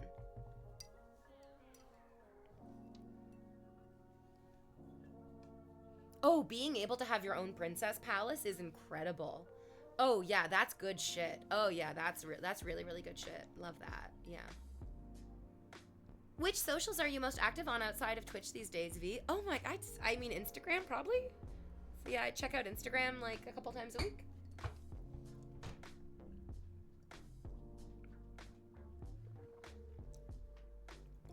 You're the entertainment, you're not the babysitter. One of the most frustrating parties that I ever did, and to the point where, as I'm gonna tell you the story right now, I'm gonna get upset because I still feel angry for how all of this shook out. I was on my way to the party and we drove ourselves. This was like another really fun part of being a Disney princess. I also got to walk around in the world as a Disney princess because it's not like we would go to the event and then get ready and then that, I mean, the kids would see you. You can't, it also would take well over an hour to get in and out of that costume. So I would wake up in the morning, I would get into my full princess gear, and then I would like walk to my car from my front door, and throughout the day I would have to eat things, I would have to go to the bathroom. So like I would be in my car driving from places, but I would also be like outside of my car walking to and from places. And so because we would be going to people's houses to do individual birthday parties at this company, we needed to have a parking spot. And a lot of people are inviting often many family members, friends, and because we live in a world in North America that does not have excellent public transit system, most of these people have no choice but to drive there. And so it would also, we would have to, they needed to give us parking. And so I was going to this party. I came to a 3-way intersection. And I got there like just about a moment. I wasn't driving that fast. So I slowly got to the intersection first. But there was another car, a little red sports car, that got to the intersection after me, but it was moving much faster. And it didn't even stop. It went straight through, which is bad. I mean, it scared me a little bit because you don't usually see a car, especially when you've come to a full stop and like I was about to put my foot on the gas. Watching this guy just blast right through this fucking intersection was like, that sucks. Wonder why he's in such a hurry. He was going to the party that I was going to, and he was running late. And in this guy's mind, he was like, there's nothing worse than me being late to this party. And so when he drove up to the party, imagine his luck. He thinks that there's a parking spot open, like right by the front door of the house where the party is. So this guy took my parking spot. I was just like, oh my God. It was terrible. It made sense why he was in such a rush to get through the intersection. He couldn't have known that the Disney princess was in the car that he cut off and then took her. And he also couldn't have known that he was taking my parking spot, because if he had been there at the party on time, somebody would have asked him, where did you park your car? You didn't take that spot, did you? But none of that happened because he was late. And so then I had to try to find my own parking spot, and that's a fucking nightmare, you know? Like, it's parking in Toronto is a fucking nightmare. So I ended up having to park like blocks, literally blocks and blocks away from this house. And then I had to walk back to the party. So now I'm late for the party, even though I should have been perfectly on time. Like, I was probably going to even get there a little bit early, but this asshole cut me off in the intersection, took my parking spot. I had to drive way fucking out and then walk back to the party. And then this family put me in the basement. Of course, this family put me in the fucking basement, in this teeny tiny, like, cramped little basement. It was really dark in there too, which added to the sense of like, everything about this birthday party is not birthday party. And so the expectation that I'm going to give a good birthday party for me was out the fucking window. I'm fucking done. I'm actually fucking done. Before I even arrived and like settled down and started doing the party. And then the kids just would not sit down. The kids just would not sit down. Each of the parties was about an hour long. 45 minutes into this party, I cannot, you guys, can you imagine 45 minutes of just the rudest, loudest, most disruptive, like all the kids are just milling about. There was also, it felt like 40 children in this tiny cramped basement. And they would not sit down and they would not listen to me. So I kept having to say, please sit down, please sit down. And after 45 minutes, I had really gone through all of the nice ways that I could say, like, I need you to listen to me so that the party can continue. If you keep standing up and talking and walking around, we can't tell the story. If you don't sit down and listen, I can't do the makeovers. Like, there was so many little facets of the party that needed to be done.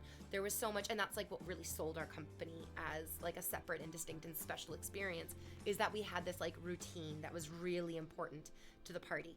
It made me so fucking angry because after like 45 minutes of this, I was just like, this isn't working. Like, there's nothing I can do to get through the actions of the party that I need to. And the kids are just like crawling all over me and wandering all over the place and being really loud and disruptive. And so one of the parents took a 10 or 11 second clip of me in a very frustrated tone saying, you need to sit down. No, you need to sit down now. I will not do the party unless you sit down now. And then they weren't, like, even with the I was like dropping the princess thing. I was like, okay, fucking queen for a day, let's do this. I ended up leaving the party early as well because I was like, there's nothing for me to do here. This is not possible. They have gone out of their way in every way, shape, and form to just make this an impossible scenario. And then, of course, yeah, those people like sent that 10-second clip of me being rude to the kids to the company and complained and asked for a full refund, which then meant that like I had to give them back the money that they had paid me. I had to go to my bank account and take out the money and give it back to them. But that party cost me money. I had to do my makeup for that party, and makeup costs money. I had to wear my beautiful party dress, and clothing takes money to maintain. You must wash clothing. You must repair clothing, especially special work clothing. I had to drive my car, which I pay for the insurance. I had to pay for gas to get there. And then they made me pay them basically for that experience. It made me so fucking angry. By the time I stopped working at that princess party company, I hated that company. Like, I really fucking hated them. I hated the woman who ran the company. I felt like she was such a spineless, money-hungry witch. She was just so disconnected from what it was really like. And then she loved, like, rubbing her wealth in our face. Like, she had, like, a special customized, like, luxury sports car with, in Ontario, rather. It costs about 300 Canadian dollars to get a custom license plate. And she had a custom license plate. I'm just like, I want you to pay me. I don't want to see that you have a $300 custom license plate. that feels offensive in the face of the people who are earning you this money. I feel like I'm seeing the way that you're spending the money that I'm earning you, and I do not approve of it. I do not. Ooh, V, random question, but are you into stocks? Oh, that's a very interesting question. Like, are you talking about my, like, actual finances? Because I'm not going to talk about my actual finances on stream. But do you mean, like, am I into, like, as part of my awareness of social culture? And, like, socioeconomic culture. Yeah. Bonjour, happy Easter week. Oh my god. I didn't play a lot of Animal Crossing this weekend because I've been replaying Pokemon Legends Arceus. By the way, Pokemon Legends Arceus might be the best Pokemon game ever made. I want to replay Sun and Moon because I really liked that one too. But I'm really enjoying this one as well. I'm like, yo, I feel like this is really where Pokemon peak, you know? I have one of those in my class. She flaunts her wealth and success at every fucking turn to the point where it is disgusting. Rightus, what we get to recognize is that what has happened to her is that she has been taught this is value. It sucks that that's what she was taught. Hopefully she learns a new lesson. I guess, like, yeah, as a hobby, I think I'm gonna go for the first time with the S&P 500. I think it takes a very special kind of stupid to look at the North American, like, stock market, the global stock market, or at least, like, the American stock market this past 2 weeks and go, yeah, sign me up for that. Uh-oh. Rightus, you don't need to be afraid of opening your Animal Crossing island. I went like 8 months without playing, and it was totally fine. It's like you walk up to the villagers and they go, oh my god, I haven't seen you in so long, I missed you. And then they instantly forget. Yeah.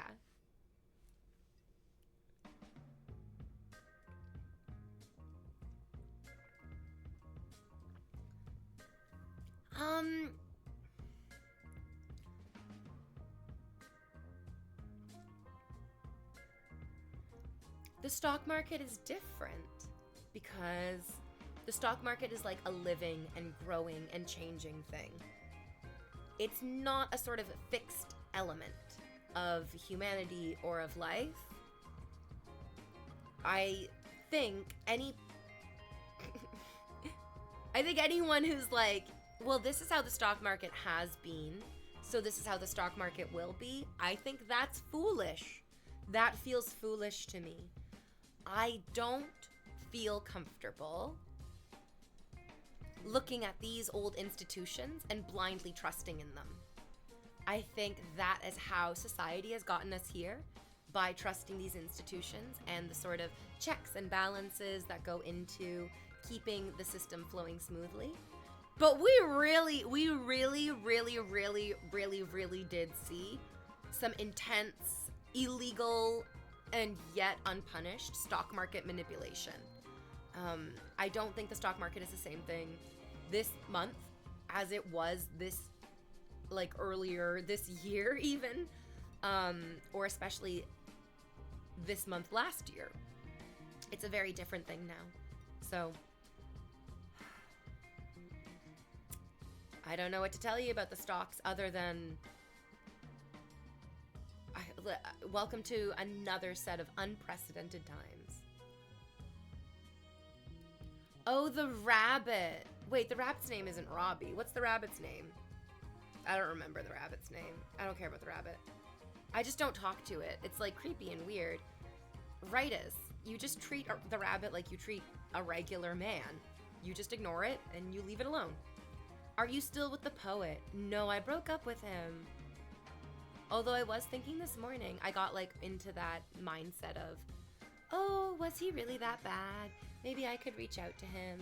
Maybe it'd be worth trying again. And then I remembered, no, you are better off without him.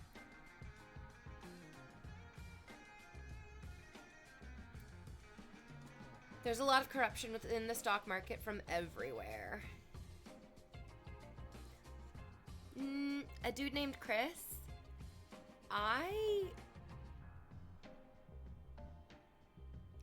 don't want to be rude, but I think there's a difference that must be acknowledged between Nancy Pelosi making some fucking stock purchases and Donald Trump and Elon Musk pumping and dumping the entire stock market. And it feels really frustrating because I'm like, this type of conversation is exactly what got us into this mess, where we sort of create this dichotomy and then we go, but I guess both of them are bad. It's just like, what the fuck is the point of even bringing up the other side if you're just gonna excuse the nastiness of the initial subject? Aduna and Chris, I'm surprised at you, to be honest. Do you mind sharing why you're better off without the poet? The poet was behaving in a really confusing way. He talked about wanting to go on dates with me. He talked about wanting to do sexual activities with me. He talked about wanting to stay close with me, even in a friendship way. But then none of his actions actually lined up ever with what he was telling me. And whether he intended to or not, that comes across as duplicitous, two-faced, and untrustworthy. And I think that I am better off without people in my life who can't figure out how to do what they say. Yeah, at the base, I need you to do what you say you're going to do.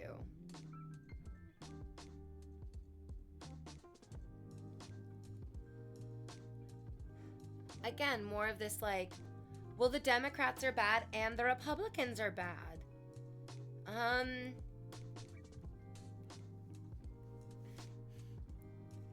I mean, that's your opinion, man. I'm not gonna argue with you, mostly because I really am not here to champion the Democratic Party of American politics. I just think that the position that you are adhering to is a maladaptive coping mechanism. Somebody asked on the BoJack Horseman subreddit, why is Mr. Peanut Butter considered a bad person? And I thought that was a really good question because Mr. Peanut Butter, if you know BoJack Horseman, is seen as like a pretty happy, positive, nice guy. He seems like the kind of guy to be like, yeah, it seems like both parties are bad. And that is, it doesn't seem like anything really terrible on the surface, but the reality is there are truly awful things in this world. There are bad, terrible things. And good people don't shy away from naming them. That is what makes somebody brave, courageous, and worthy of our admiration and our love and of the title of goodness in this morality is very, very relativistic, relative, rather.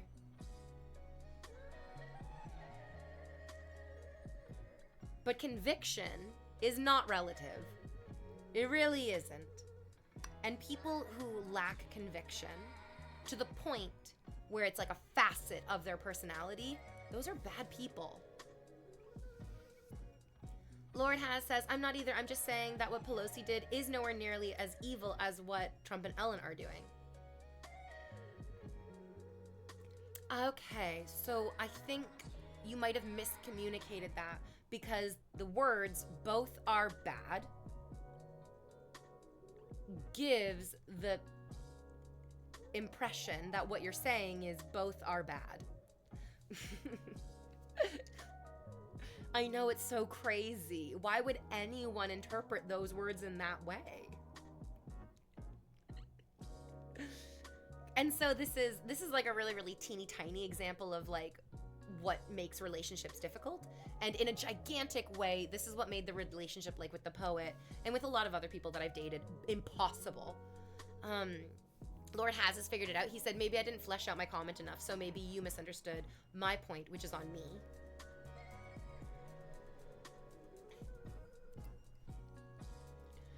Yeah, I think so. Yeah, I think so. Okay, That's okay, though. I'm also not perfect at communicating. I said relativistically a second ago. You definitely deserve honesty and consistency at a minimum. Oh, yes, absolutely. And then also the poet went far into, like, inappropriate territory, where he said to me, and I really do believe he thinks he was coming from a place of kindness, which is a gigantic fucking red flag. He said, oh, V, maybe if you toned down the sexiness that you kind of cloak yourself in, you'd have a better time connecting authentically with people. Like, that's a huge red flag. That shows a complete disregard for values that I hold very dear, which is that you can do whatever the fuck you want. I really value that. I really do value that. You can do whatever the fuck you want. You should not change what you want to do just to make other people like you. That's bad. That's really bad. Why did he say that to you? I think that he was conditioned to believe that if you behave in a certain way, then people will love you. Because that's what his last relationship was. And that kind of sounds like what all of his relationships were. If he behaved in a way that was good, then his partner would love him. And I feel like he was like, oh, V, you just need to behave good, and then your partners will love you. And it's sad when people believe that, but a lot of us do. I don't. I don't. I think I'm deserving of love whether I'm good or not. Sometimes I'm deserving of love when I'm bad. Especially when I'm bad. Okay, I need to take a break because I'm mostly full of tea. I could be more full.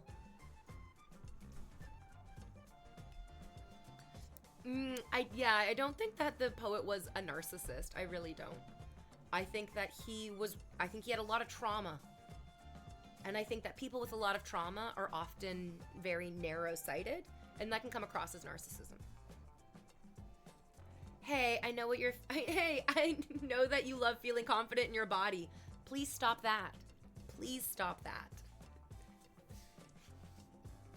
You sound so better off without that guy, honestly. I've been like dating myself. I'm this year maybe not going to date anyone, which is kind of sad because I actually like going on dates. I'm trying to figure out exactly what I want to do. I was thinking this weekend, I was like, should I like reactivate my Tinder account? Should I be like looking through my Hinge account?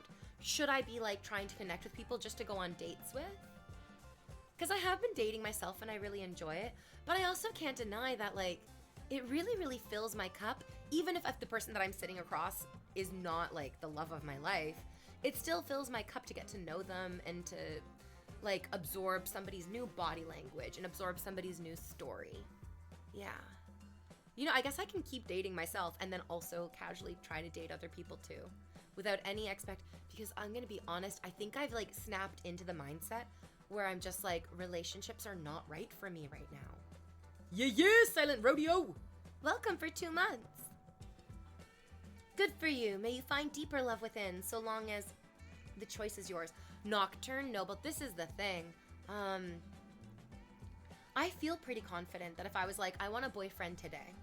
I feel pretty confident. Or a girlfriend today. I think there's like 6 or 7 people that I could call or message today and say, do you want to date? Do you want to try being in a relationship with me? And we'll talk every day and share our secrets and our hopes and dreams with one another. I feel like I have like between 5 to 10 people I could draw upon for that. And that is like literally more valuable than money, to be honest. There's no amount of money that you could give me to replace those people. And that love, that like really, really deep, comforting love. I'm sorry. I'm realizing that this kind of sounds like I'm taking these people for granted. That's not what I'm saying. I think what I'm trying to describe is I've cultivated potential for deep relationships in lots of people because I love doing it because it's what's natural to me. I love cultivating deep relationships. Yeah. But I'm not ready. I'm not ready to like... The seeds are still growing inside me. And I know that I'm not ready. My physiotherapist like gave me the fucking full scope of it. She's like, you're not ready to date if you go on a date and you talk at all about your ex. any ex. And like, I still talk about a lot of my exes. I'm just not ready. Okay. I'm taking my break. Okay. Stick around. Stick around.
Oh, I posted a picture of my butt. Oh, yes.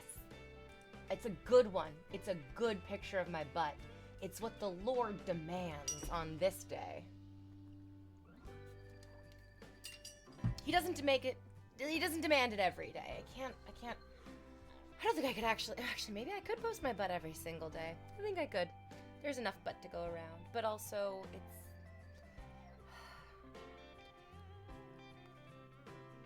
unnatural.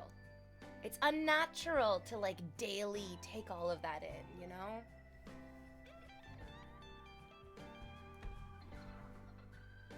Your ancestors? Think about how many decades your ancestors might have gone their lives without seeing an ass of that quality. And now you get, I mean, to be honest, my ass is great. It's great. Is it even in the top 10 asses on the planet? No. Not even close. Isn't that insane? What is it called I think Sarah Wynne Williams talked about it in her book, Careless People, her memoir, Careless People. But there's like, I can't remember if she was using it to describe a moral creep. Oh my god, look at all these gifted subs. What? For me? You're out of control. You're out of control with the simping. Thank you. Okay, wait. You're distracting me, and I think I'm about to make a point for once. So I'm just gonna ignore your generosity. Maybe that gets you turned on. I don't know. I can't remember if it's a moral creep where, like, you say, you're like, I want to make the world a safer place for babies. That's where you start. And then as you actually go out into the world and you start making the world a safer place for babies, you start like killing all the snakes and you start killing all the spiders. And then you start removing furniture from people's houses that has sharp corners. And then you outlaw the production of sharp cornered furniture. It's just like, I understand that where you started from was a moral and good point. But the slow creep of what is acceptable and what is allowed for this good point is just... So I think that Sarah Wynne Williams was talking, I'm pretty sure it was a moral thing that had to do with the technology of Facebook, because when Mark Zuckerfuck made the Facebook by stealing it from the Winklevoss twins, the main premise was to connect people. That's a beautiful and good thing to want to do. Having people be more connected, having the world be more open and accessible, having more people, having more conversations is a good thing. That's a really good thing. But then getting to that by the means that he's doing it, which is like invading people's privacy, selling information to fascist governments, lying, just like straight up lying about, so Facebook right now is in trouble, or sorry, Meta is in trouble. They changed their company name, very importantly. They're getting in trouble for buying Instagram and WhatsApp. Because 10 years ago, when they went to purchase those companies, they laid out I'm sorry, my understanding of this is so rudimentary, so I'm going to be oversimplifying things to the point that maybe what I'm saying is a little bit wrong. But what it sounds like is that Meta lied about how and why them being allowed to purchase these companies should be granted. They made it seem like the reason that they were purchasing these companies was for the benefit of not only the individual company, but also for everyone, and also the parent company. That like they made the deal seem like it was for the right reasons. And now the way that we've seen the interconnectivity of Instagram, Facebook, WhatsApp, the sort of monopolization of social media is not good. It's actually really, really bad. It's creating a centralized power that is inappropriate in business in the United States, but also not, because that's how a lot of business in the United States runs as well. Anyways, Facebook, Meta rather, might have to sell Instagram and WhatsApp.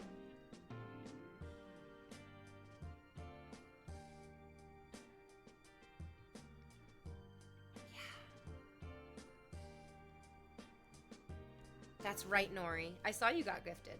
Yeah. I didn't know if you were here or not. They made a monopoly by buying out the smaller startup companies. Yeah, and you're not supposed to do that. You're not supposed to try to get a monopoly. It's not the board game. But then the difficulty from reading Sarah Wynne Williams' book is that Mark Zuckerberg runs these business deals and plays board games in the exact same way, which is that he expects people to just let him win. It's in everyone else's best interest that they let him win. And it's crazy because that is the reality that billionaires create around themselves. You guys, we have to talk about Black Mirror, because this wasn't a Black Mirror episode. Oh my god. I haven't watched all the new episodes of Black Mirror. I think I watched the first 2.5 episodes of Black Mirror. I think I started falling asleep in the middle of Issa Rae's or Issa Rae's. I don't know exactly how to pronounce her first name. She's so beautiful. The third episode I started falling asleep, but I watched the first 2 episodes of the new season of Black Mirror. And episode 2 of the new season of Black Mirror is very much like, okay, so you've created any reality you could ever want. And you really made a reality where you're never fucking wrong or you never lose in any way? Oh no, that's not gonna satisfy you. And we see that in an episode of Black Mirror. That's what happens. It's a great episode. It's a very human episode. I love it. Do you guys know what I'm talking about? If you don't know what we're talking about, I don't think anything that we've said, and to be perfectly honest, I don't really think anything that we could say could be too, I guess, actually, I don't know. Am I spoiling it all right now? I don't even know what I'm doing. The episodes were so good. I'm like, oh my god, it's forever the truth. But if you haven't seen it yet, then I don't want to spoil it for you. Where's my legless metaverse? Smurf, he surfed with an American flag, so he's like a good, patriotic gentleman. Not a scheming evil.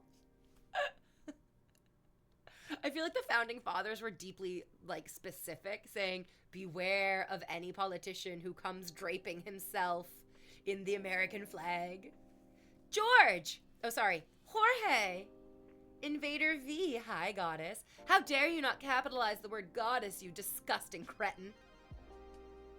Flog yourself for my entertainment!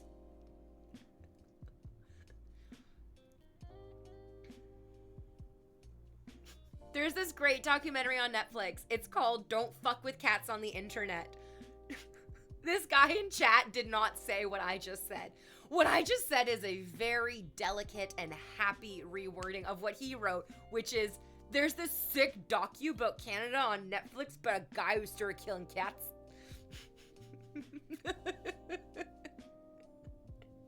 Did I get your voice absolutely perfect? And are you like, Jesus fuck, can she hear me? Oh wait, I'm sorry. I think this guy's just a moron. But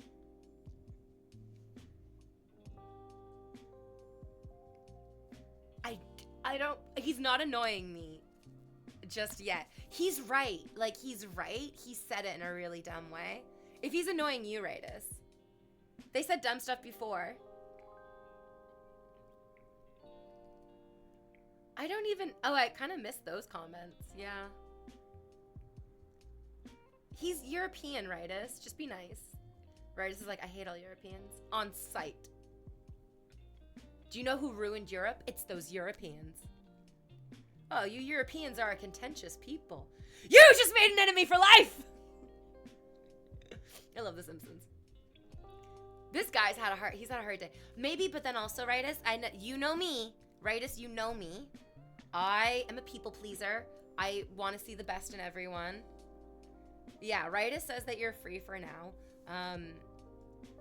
Don't fuck with cats on the internet yes, thank you for the money, is a phenomenal fucking documentary. This is gonna sound real crazy what I'm about to say, but it's one of my comfort shows. If I'm in a bad mood, if I feel like I'm just like miserable and I need a pick-me-up,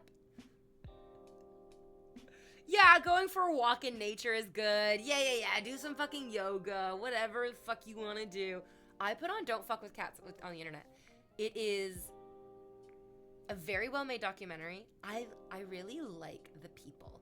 There are two main like internet sleuths who they interview about their investigation, about their cooperation, and their fight to unmask this fucking disgusting man. And I love them. It's a man and it's a woman. The woman has like really cute glasses. She's got a really cute haircut. She lives in a really cute house. To be honest, she has a really cute life. I feel like I would really like her. I feel like if she and I worked at the same workplace, we would have lunch together every single day. I would listen to her thoughts and her feelings, and I would validate all the good shit that she's doing with her life. Yes, I like her a lot. I really like her a lot. I guess she reminds me of women that I worked with and I did those things with too. Yeah, Ritus, how is your coffee? Ritus, do you want to go do yoga? Ritus, actually, I don't know. It's fucking tomorrow maybe. And I really feel like doing some yoga is going to help you. Mostly because it's just going to give you permission to actually feel what you're feeling, so you don't have to feel off your feelings. Who do you get told that you look like? Oh, my mom. Like anyone who meets me is like, oh my God, you're just like a little clone of your mother. I need to visit Canada one day for the Rocky Mountains. I've never even seen the Rocky Mountains. Oh, Ritus, Vinny's gonna take you out for a beer. Now, Vinny, and I mean, Ritus, I'm not telling you how to live your life, but I will draw a parallel that it took me a really, really long time for me to notice. If I drank any alcohol at all, ever, or if I did like MDMA, or I've only ever really done MDMA. I didn't get this with mushrooms, and I don't often get this with weed, but I did get it with MDMA and I did get it with alcohol. This is the thing. If you went drinking on Friday and you feel off on Monday, unfortunately, that's the alcohol. Exactly, Ritus. I'm like, I think maybe you might even be feeling off your feelings because of the alcohol.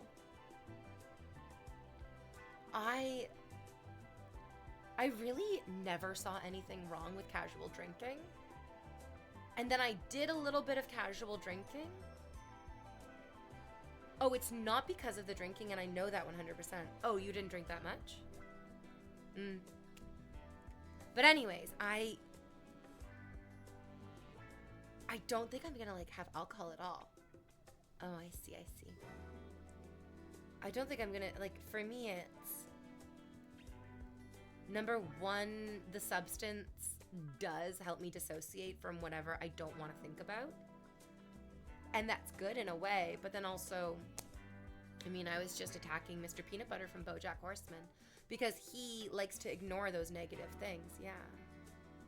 Yeah, I was only 2 beers, so yeah, it's definitely not from the drinking. Yeah. But in my experience now, as like a woman in her mid-30s, any alcohol at all is going to deeply affect me for days afterwards. It really, really does. It lowers my mood. It makes my like body ache. Oh yeah. Now I even get the sensation that I'm like, oh, if I want to drink, I take a step back from that feeling and I think about, to get away from what, girl? For what good reason? Yeah.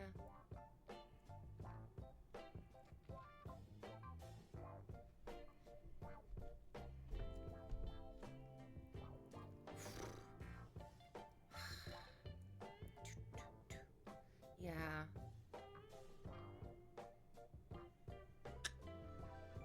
That's right, Snowy Owl. That's right. I'm thinking about the last time that I drank. And it was when I was dating the poet. So it was like in the winter.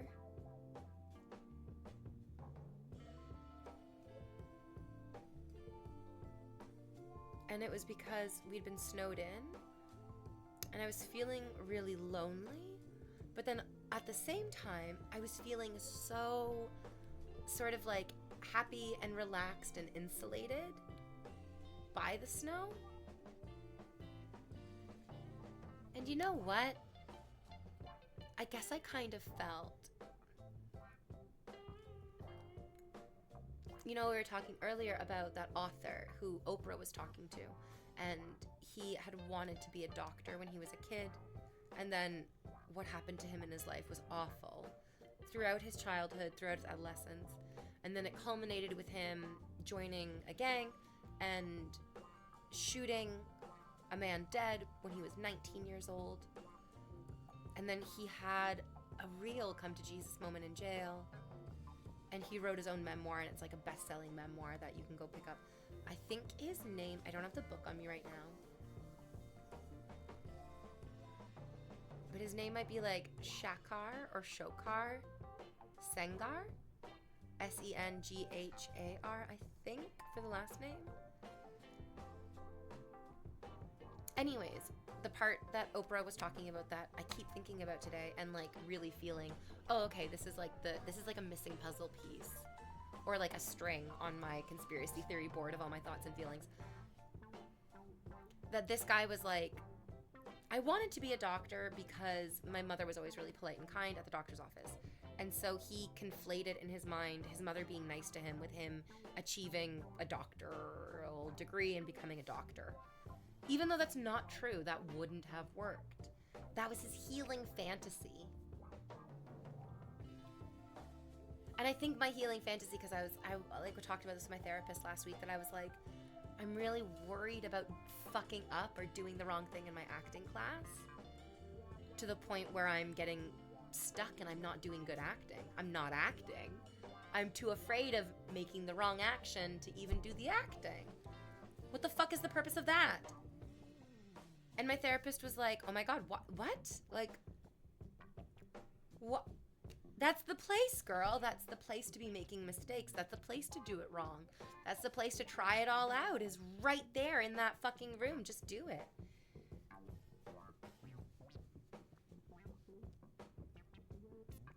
But I don't want to do it there in the room in the acting class. We all want to do it like after a couple drinks in front of our friends. That's when it feels safe to access our feelings. And I mean, in a lot of ways, that's true as well. It's not wrong. That isn't a safe place and time to access your feelings. But it's not the only one. Oh, it's not the only one. There are lots of different, and especially in sobriety, it's harder to access your feelings when you're sober, for sure. And yet much easier because you're not sort of mystified by the intoxication. Like, I think I also did a dry February without even planning it. Yeah. A lot of my friends, one of my best friends and her husband did a full year of just like straight up hardcore sobriety. It was good for both of them. Yeah. Can you give any insight into MDMA and shrooms, if that's okay with you? I've only ever tried weed so far. How different are they? Very different. Very, very different. For mushrooms, I've only ever microdosed mushrooms.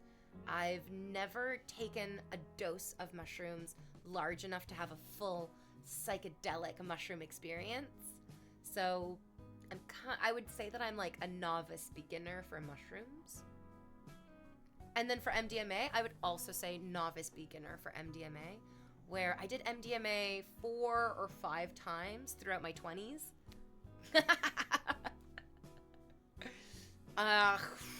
It was really different. The first time I was on it, it was pretty good. The second time I was on it, it was even better. The third time I was on it, it was, I think, fine. My fourth time was bad.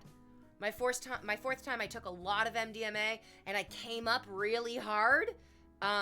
And if you are the kind of person who, when you're sober and just living throughout your day, you're like, oh, I don't like change, or like that stresses me out. Like, it stresses me out. Just like change just kind of stresses me out. Do not take drugs.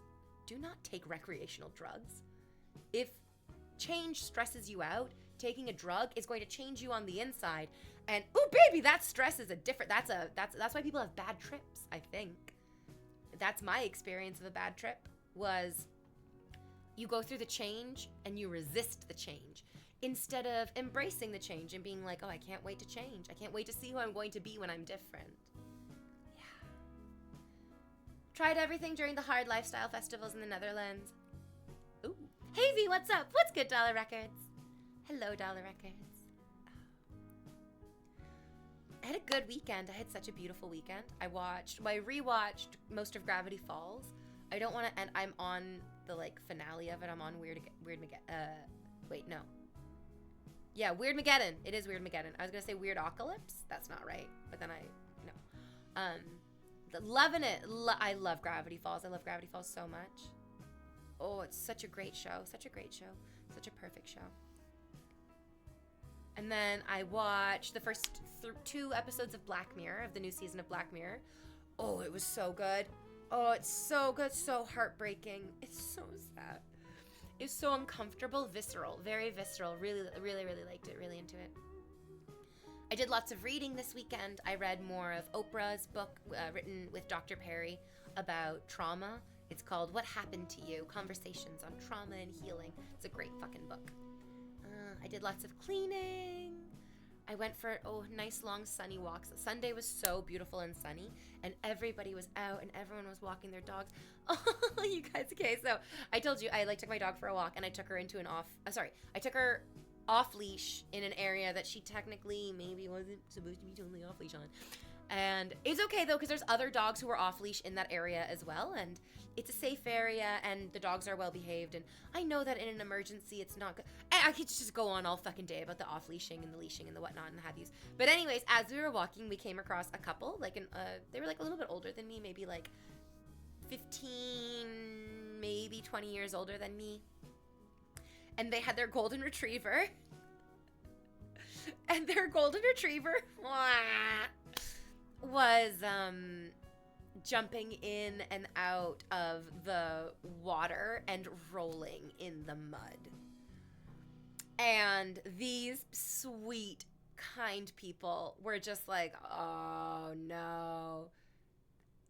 What was their dog's name? Oh, their dog's name was Buster. Buster!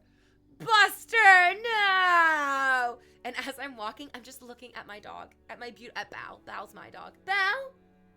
Do you wanna? Oh, so she's asleep on the couch. Sorry. She is out. She is upside down. Out. Do you wanna? I'm telling a story about you? No, she's fine. I just looked down at Bao, my sweet, beautiful, perfect dog. Yes, my sweet, beautiful, perfect dog. She's coming over. She doesn't like getting dirty, and she doesn't like getting wet. You're perfect. Bao, come on up. I'm gonna give you a treat. Bao, come on up. I'm gonna give you a treat. Come on, up, up, up. Yeah, I'm gonna give you a treat. You're perfect. Look at this unmudded. Look at this beautiful unmudded dog. Unmudded angel. I love you. I love you. It made me so happy. And then as we were walking, I was like, oh my God, Bao, I'm so happy that you're not going into the mud. And then the couple who walked by were like, oh, you just wait. Our dog will teach her how to get into the water. And I was like, oh yeah, be my guest. Go for it. Because I'm like, my dog is not going to suddenly learn, oh my God, I can go in the water. She knows she can go in the water. She doesn't want to. She's a clean girl. She's a clean little lady. Yeah. You're a clean little lady. You want to lick my hand? Yeah. Yeah, you're my clean little lady. She's a princess. She really is. She looks like a handsome prince, and she's actually a beautiful princess. I love your outfit. It gives me Animal Crossing vibes. The outfit is very Animal Crossing coded. This is the truth. These are the facts of the day. I love the bandana. She always wears the bandana. She's got a whole drawer of different colored bandanas. But the white's great for spring. The white's great for spring. Maybe when the cherry blossoms bloom in High Park, we'll put the pink one on. But like, she also loves her clothes too. It's hers. Yeah. Dogs with bandanas are a vibe. She looks so naked without it. It actually looks silly. Her without the bandana is like, it's like Scooby-Doo without his collar. It's so weird. I think she loves you. Oh, like literally, so much. She really does. So much. It makes me so happy. Yeah, you're such a puppy. So what have you been up to lately? I'm taking an acting class. I went to theater school for university, but I never really was like, oh, I'm gonna like go try to be an actor, because I didn't feel like I was like getting it in school, and I didn't feel like I was enthusiastic about being part of the industry when I was younger. But now I'm like, oh, sign me up, and I'm actually so fucking ready, and I want to do it, and this is where my happiness is going to be. I'm so excited. So yeah, I'm taking an acting class. I can definitely feel that I will probably want to take more classes in the future, but they're so expensive. I need to earn more money. I need to take more of your money if I'm going to do those classes, you know? Yeah, so don't forget to keep gifting subs, my dudes. Yeah. Those subs are going to go straight into more, exactly. Those are going to be turned into more acting classes. Why is the leaderboard updating for you guys? Because it's not updating for me. I don't know if I did something or if you did something. But anyways, you guys, I'm going to do more acting classes, because going to class isn't just about learning how to act. I think it's actually helping me learn how to process the stuff in my personal life that's holding me back as well. Oh, she's so hot in my lap. She's just sitting here panting. She's a little hot dog. I love my little hot dog. Oh, and I get kisses from my hot dog too. Thank you so much, Brandon. You're truly one of the most dedicated simps. I assume that gigantic inheritance that your parents gave you is almost completely run out by now. But look at you scraping together the last silver coins. Oh, nice. I got back into the gym again. Hopefully getting a HGV license this year too. What's that? No, not like, what's an HGV license? I'm not. My dog looks at me like, did you hear something? What's that? What kind of license is that? Oh, a trucking license. Oh, are you a serial killer?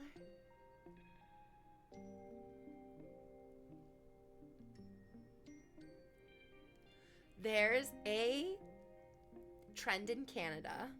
I don't know what it's like in the United States because I don't live there. But if you want to be a serial killer, you just truck.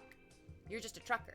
It's a license to kill, basically. Okay, so do you know about these like behavioral camps? I don't know if they had them in Canada.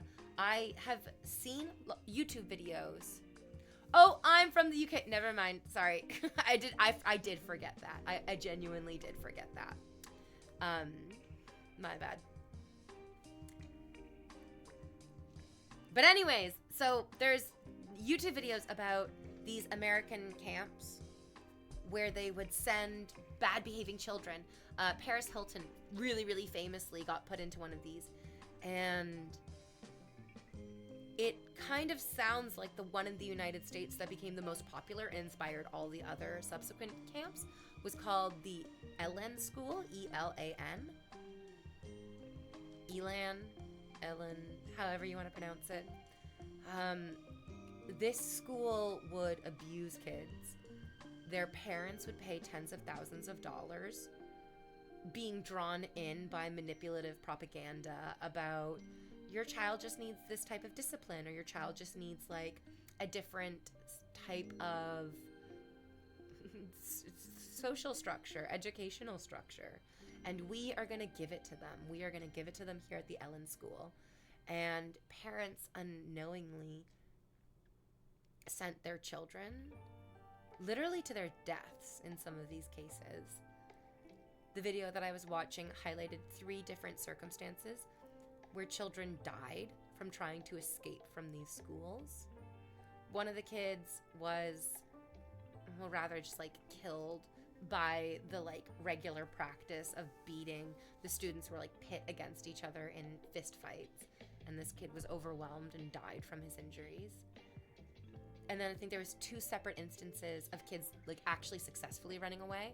One was a young boy who got shot when he was discovered on the property of somebody who didn't expect to see a young boy there. In the YouTube video, I think they said that it might have been an ex-girlfriend's house, and he might have been shot by the ex-girlfriend's father, but there was like not a ton of definite information about that. And then there was another person, a young girl who escaped from this school, and she got picked up by a trucker. She's like, run away from this abusive, terrifying school through the woods for like who knows how fucking far, then mercifully finds a fucking road, and then finds somebody on the road to pick her up, and she starts telling him about like all these terrible things that happened, and he murdered her! He dumped her body. They caught him, thank fuck. So wait, I'm gonna be a serial killer? No. No, but Dollar Records, your coworkers might be.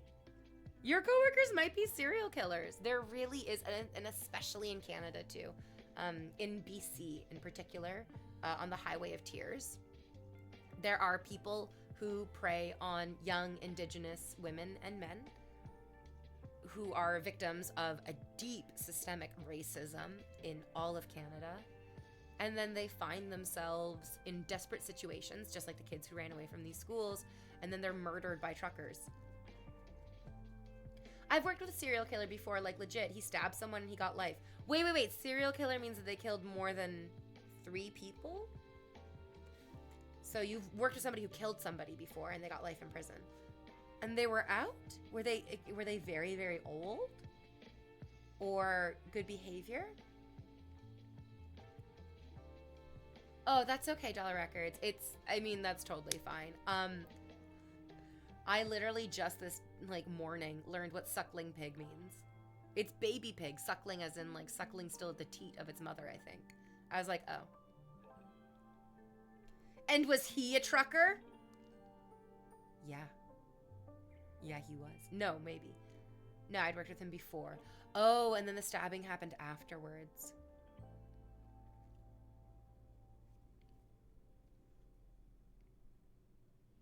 That's so scary.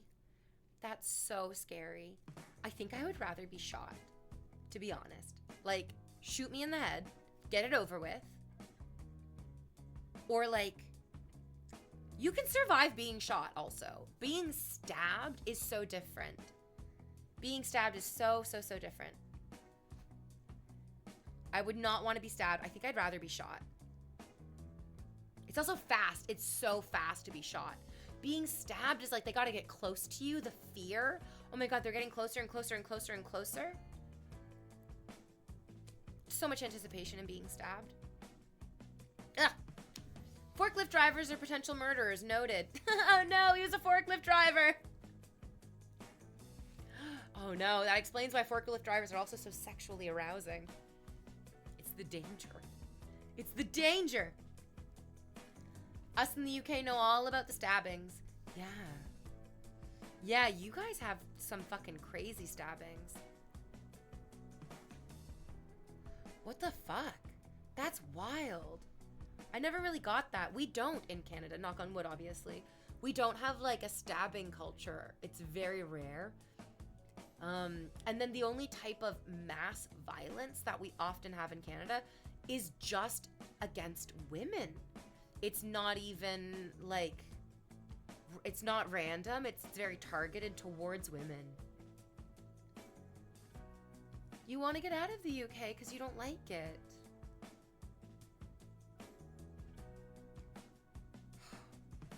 I need you to lie to me and tell me that everything is thatched roofed cottages and adorable mossy homes with fairies and gently babbling brooks.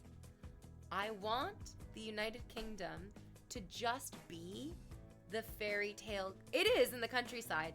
Okay, I just want that. I just want the countryside.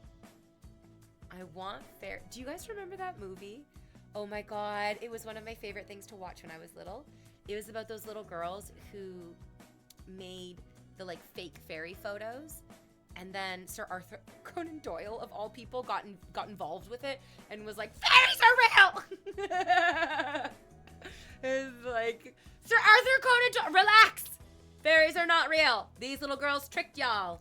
But then also in the movie, they're like, oh no, fairies are real, and they had to tell everyone it was a trick so the fairies didn't. You know what I mean? What movie was that? I loved that movie. That movie is England to me. Yeah, that movie's England. And the corgis. And the corgis. A lot of serial killers in the countryside of the United Kingdom. You know what's crazy? I don't think about that at all. Really? Do you really think so?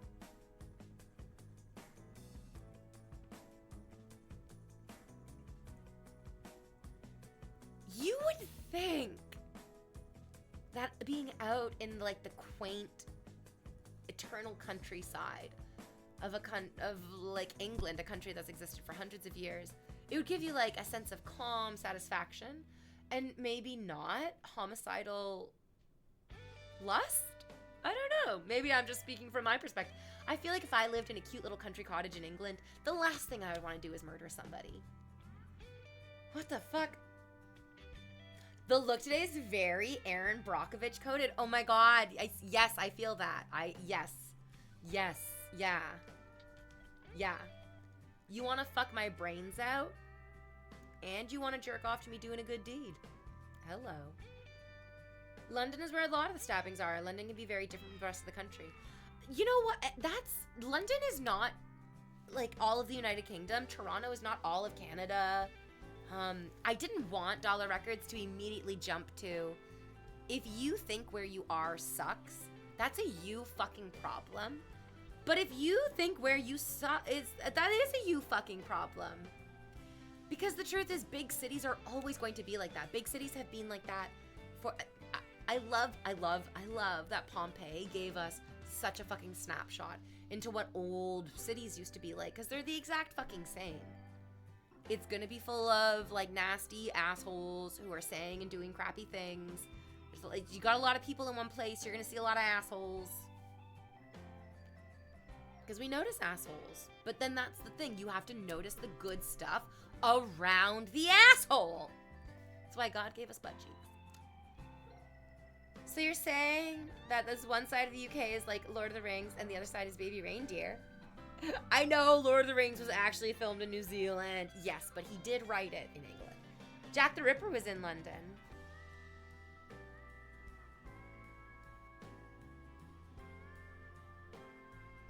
I think I'm kind of over Jack the Ripper. It's so, I'm like, until you, and then what's the point of even knowing now, you know?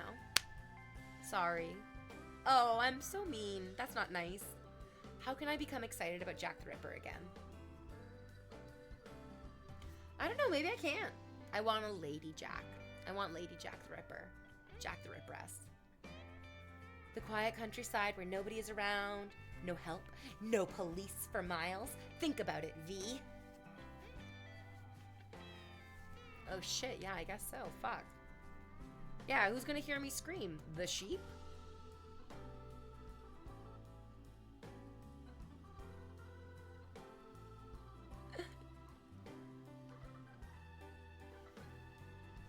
Here's the other thing about the countryside, though.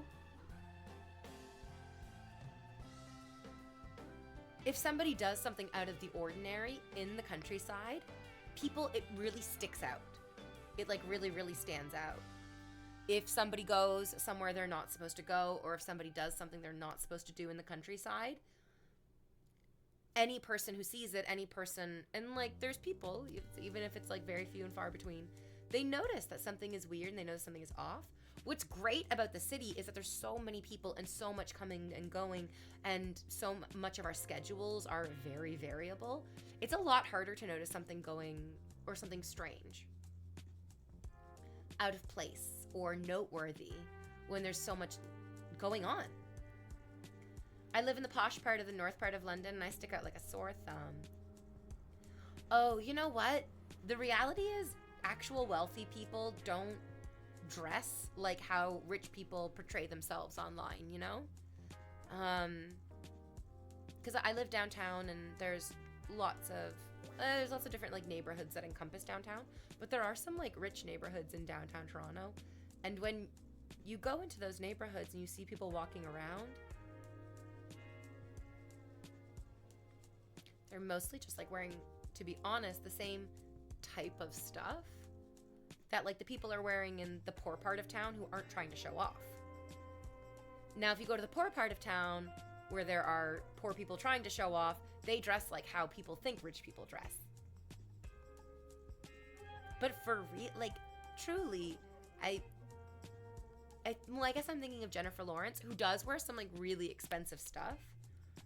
But Jennifer Lawrence, who is like a pretty recognizable little style icon for her street style, at least. Her like red carpet style is very, very beautiful, very timeless, simple always. I really like it. And the same thing with her street style. Some of it can be expensive stuff, but none of it is meant to look expensive, which is my favorite part of it.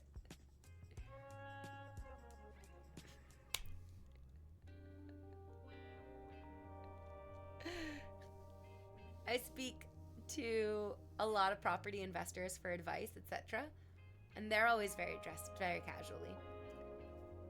There was like an episode of Explained, I think, on Netflix, and it was about athleisure. Athleisure clothing. I mean, like, minus the... maybe not. Anyways, I was looking at what Charlie XCX is wearing for her Coachella set. And I was like, this kind of looks like shit that I've seen without the boots. The boots were definitely not workout boots. But the rest of the outfit, I was like, this is like athleisure. We're going back into... It's comfortable. I can move in it. The bodysuits are always really great and fun. I'm obviously a huge, big fan of the bodysuits, and I've loved the bodysuits on stage. But athleisure is athletic clothing that is meant to also be loungewear. And that's what wealthy people wear now. That's a huge fucking staple of the like richest people on the planet's wardrobe is athleisure clothing. Not like well-fitted suits or expensive shoes. It's like comfy kind of sportswear. And it's so frustrating. Why athleisure wear is so popular? It's because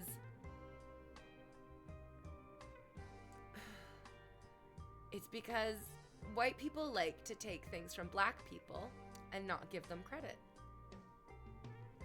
It's because predominantly black people in North America, especially in America, in the United States of America, they were the ones who were wearing athletic clothing outside of athletic elements. And it was frowned upon. It was like so frowned upon. People would be, look at these. People would say things like, look at the disrespectful way these thugs are dressed. And then everyone started dressing like them. Yes, give me the athleisure wear. I want it to look like I just stepped off the basketball court.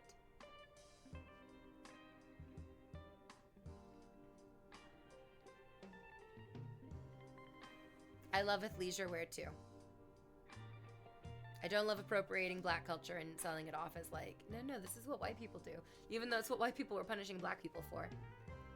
Oh man, I mean, perfect example of the racism within, like deeply embedded within athleisure culture. Lululemon! Why is Lululemon called Lululemon? You can Google that. I will not be the one explaining it to you. You can learn it yourself through Google. Go right ahead. After you Google it, you can come back to Invader V's chat and you can react. Give me your so deeply racist. Gobsmackingly racist.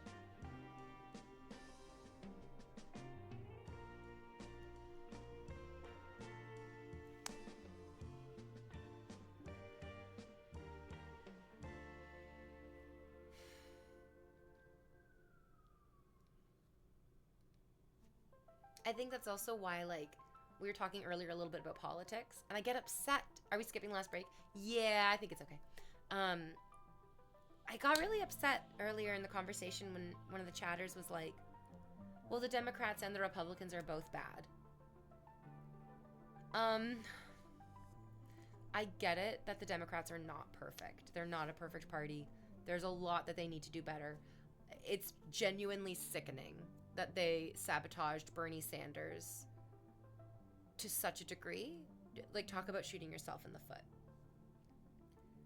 But something that I really liked under the Democratic Party's sort of movement in the United States when Barack Obama was president was like a big cultural shift towards the feeling of body positivity, the feeling of accountability, the feeling of like moving away from allowing these types of things, like naming a company Lululemon for that specific racist reason. And so, like, I hear you guys. I hear it. I'm not arguing because I think the Democratic Party is doing a great thing. It's just so sad and so frustrating to see us moving backwards to, like, thin, white, and blonde. Feels like what was the most acceptable thing is beautiful for a really uncomfortable amount of time. And I don't want us to go back to that. I really, really don't.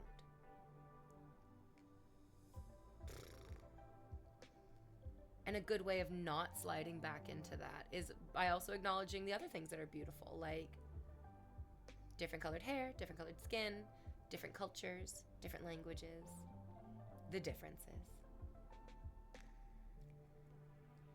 Was Lululemon named because the CEO thought it would be racist and quote unquote funny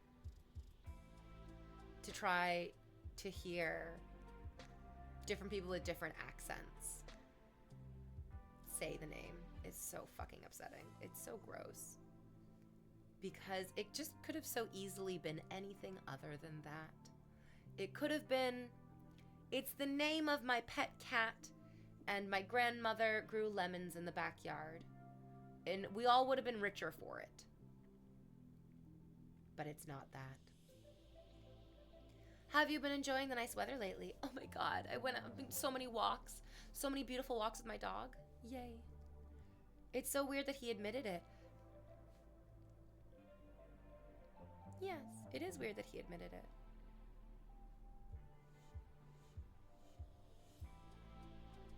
What?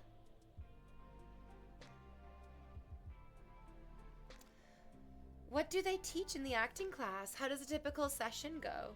You actually get your money's worth out of it? Oh, yes. Yeah. So the way that like most acting classes go are pretty standard. You get a scene, get like the script, and then you learn your character's lines, and then you think about, okay, so what is my character doing right before this scene? Are they happy? Are they sad? Are they stressed out? Are they feeling anxious about what they're about to say? Who are they talking to? The acting class teaches you about the given circumstances of the scene. So it teaches you to look at the who, where, what, when, how, why of the scene. And then you break down all those important circumstances. And then this helps you get into character. And then in the acting class, then you get, because it's an on-camera acting class, then you go and you stand where the camera is facing and the lights are facing, and it's all set up nice and beautiful. And then the teacher says action, and you say the lines thinking about, who am I? What am I doing here? What am I talking about? So the first scene that we're working on tonight is like the meeting scene between the two characters. And in that scene, my character, the girl character, is like, oh my God, he's so cute. Oh my God, he's so kind. Oh my God, am I falling in love with him? And then, no, I'm not, I just met him. I'm not falling in love with him. So that's kind of like the feeling of the first scene, which is pretty familiar. A lot of us have had that moment where we first meet somebody and we go, oh, I really like this. They're really cute. I really like them. I could like maybe see something happening, and then we kind of like pump the brakes and we go, no, nothing's gonna happen, but maybe. So that's the first scene. And then the second scene that we're doing, the like given circumstances is I'm actually a con artist and I'm trying to con money out of him. So I'm telling him that my brother has gotten in bad with some loan sharks and that I need money to get my brother out of the country. And then also like, I think the subtle implication in that scene is that like I am gonna disappear as well, maybe. I don't know. And I'm gonna talk about this with the teacher that I'm like, am I conning him because I wanna like take myself out of the relationship? And so I'm giving like an impossible situation that I'll just have to sacrifice to make it tenable? Or am I actually just trying to get the money out of him? And then the teacher and I will talk about that, and then we like film the scenes a couple times, and then we sit down and we watch them, and we talk about like that part was good, and like this part felt really rushed, or like these two parts didn't feel connected. And that's usually what the class is like. Yeah. What's really great is that there's often like 12 or 13 people in this class, but there's only 5. There's only 5 people in this class. So normally you would get to film your scene once, maybe twice, and then you would maybe have time to watch 1 take. In this class, we get to film like 3 takes, sometimes even like 4 takes, and then we get to watch a couple of them. It's great. I feel like I'm getting like 50% more class for not having to pay more money, which is a phenomenal value. I couldn't have planned that. It's just a blessing. Are you still speaking to that artsy dude? No, I broke up with him. Do you mean the poet that I was talking to earlier this year? Oh, yeah, that did not work out. It was a match made in hell. Like, he was going through his own difficult time, and his coping mechanism for going through a difficult time was very triggering to me. It was like super duper triggering to me. I was just like, oh, so the way that you cope with trauma is to shut me out? Okay, well, that's a bad precedent. Goodbye forever. Do you get nervous? Oh, yeah. You stand in front of the camera and the lights are so bright on you. It really like changes your perception of everything in the room, and it makes you feel really different. Yeah. It's impossible to concentrate on what you're saying because you just look too good. Well, that's not a nice thing to say to somebody. That's fair. Fuck that. I've been listening to you talk for a while, and I realize how intelligent you are. Oh, thanks. I'm trying to activate my cortex. It doesn't work all the time. Sometimes I get stuck in that reactive lizard brain situation. Yeah, his coping mechanism was odd.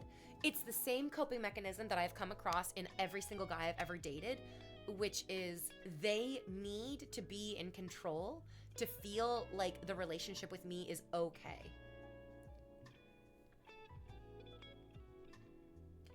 And that's actually not okay. And it's been so difficult for me to like understand my own boundary, which is that no, a relationship is not, the man makes 100% of the decisions, and I'm a cool girl for going along with it. Like, this is how lots of men imagine the relationship will be, and I very stupidly have been playing along in this bizarre charade. I'm not. I'm done with it. I'm like real done with it. Yeah. I started speaking to someone, but I'm genuinely working on myself completely before anything serious. You know what's great? The relationship never needs to be serious. It never needs to be serious. You can always keep the relationship fun and light. You actually can. There's no need for it to be serious. And if your partner is like, no, it does need to get serious, you get to recognize that maybe that person's definition of what a relationship is might not be the same as your definition of a relationship. Oh, you just want to have children one day, for sure. Yeah, that's good. I definitely recognize that puts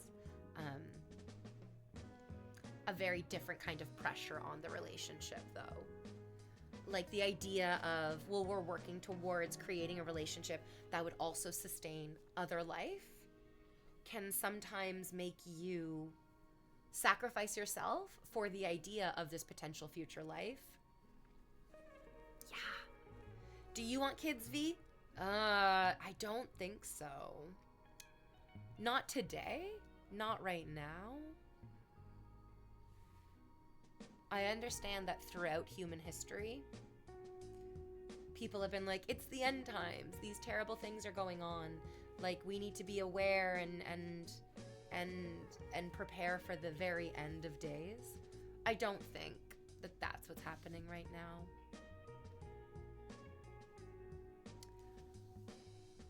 But I do think it's worth noting that scientists and like biologists and people who study the complicated and delicate ecosystems of our planet have been ringing alarm bells for decades that there are irreversible changes coming our way.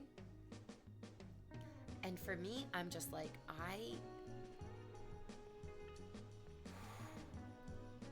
really don't want to bring my children into a world that's going through like a great extinction event. It just makes me so sad. I want my kids to be able to love all the animals and to not be like, why are the animals going away? Where are the animals going? It makes me so sad.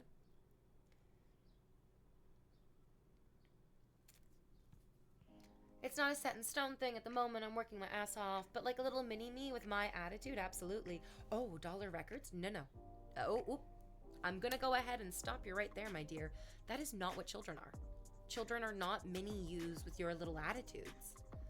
Not even a little bit. Not even genetically. These children are going to be very different from you because they're going to be raised in a world that is so terrifyingly different than the world that we were raised in. Well, it's just a slang thing that we say. I agree. I agree that it is just something that people say, but I think it's a really, to be honest, frustrating perspective to hear people speak about children that way. This is a person. This is like a fully individual, unique person who might make your life worse and harder through no fault of their own and through no fault of your own. They're not just going to be like a happy, perfect little companion for you. I mean, ultimately, that's what we all hope for. We hope that our children are our friends and that we have closeness with them and that our families loves and supports us. Absolutely. I just have such a terrible knee-jerk reaction to the idea that your child is going to behave in your way.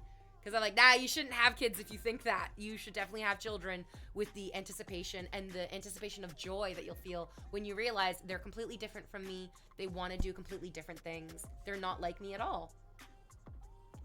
I'm also tired of living through major historical events every day. I wouldn't want to bring a child into it. But I've always had good relationships with my parents, by the way. That's wonderful. That's great. I don't think it's any less valid to be like, I don't think you should expect your child to be a mini version of you. That feels like an immature view of what children are, in my perspective. Sam Dog says, my doctor friend said he never gets appointments with bad football players. I guess it's because they never catch anything. Of course I don't, V.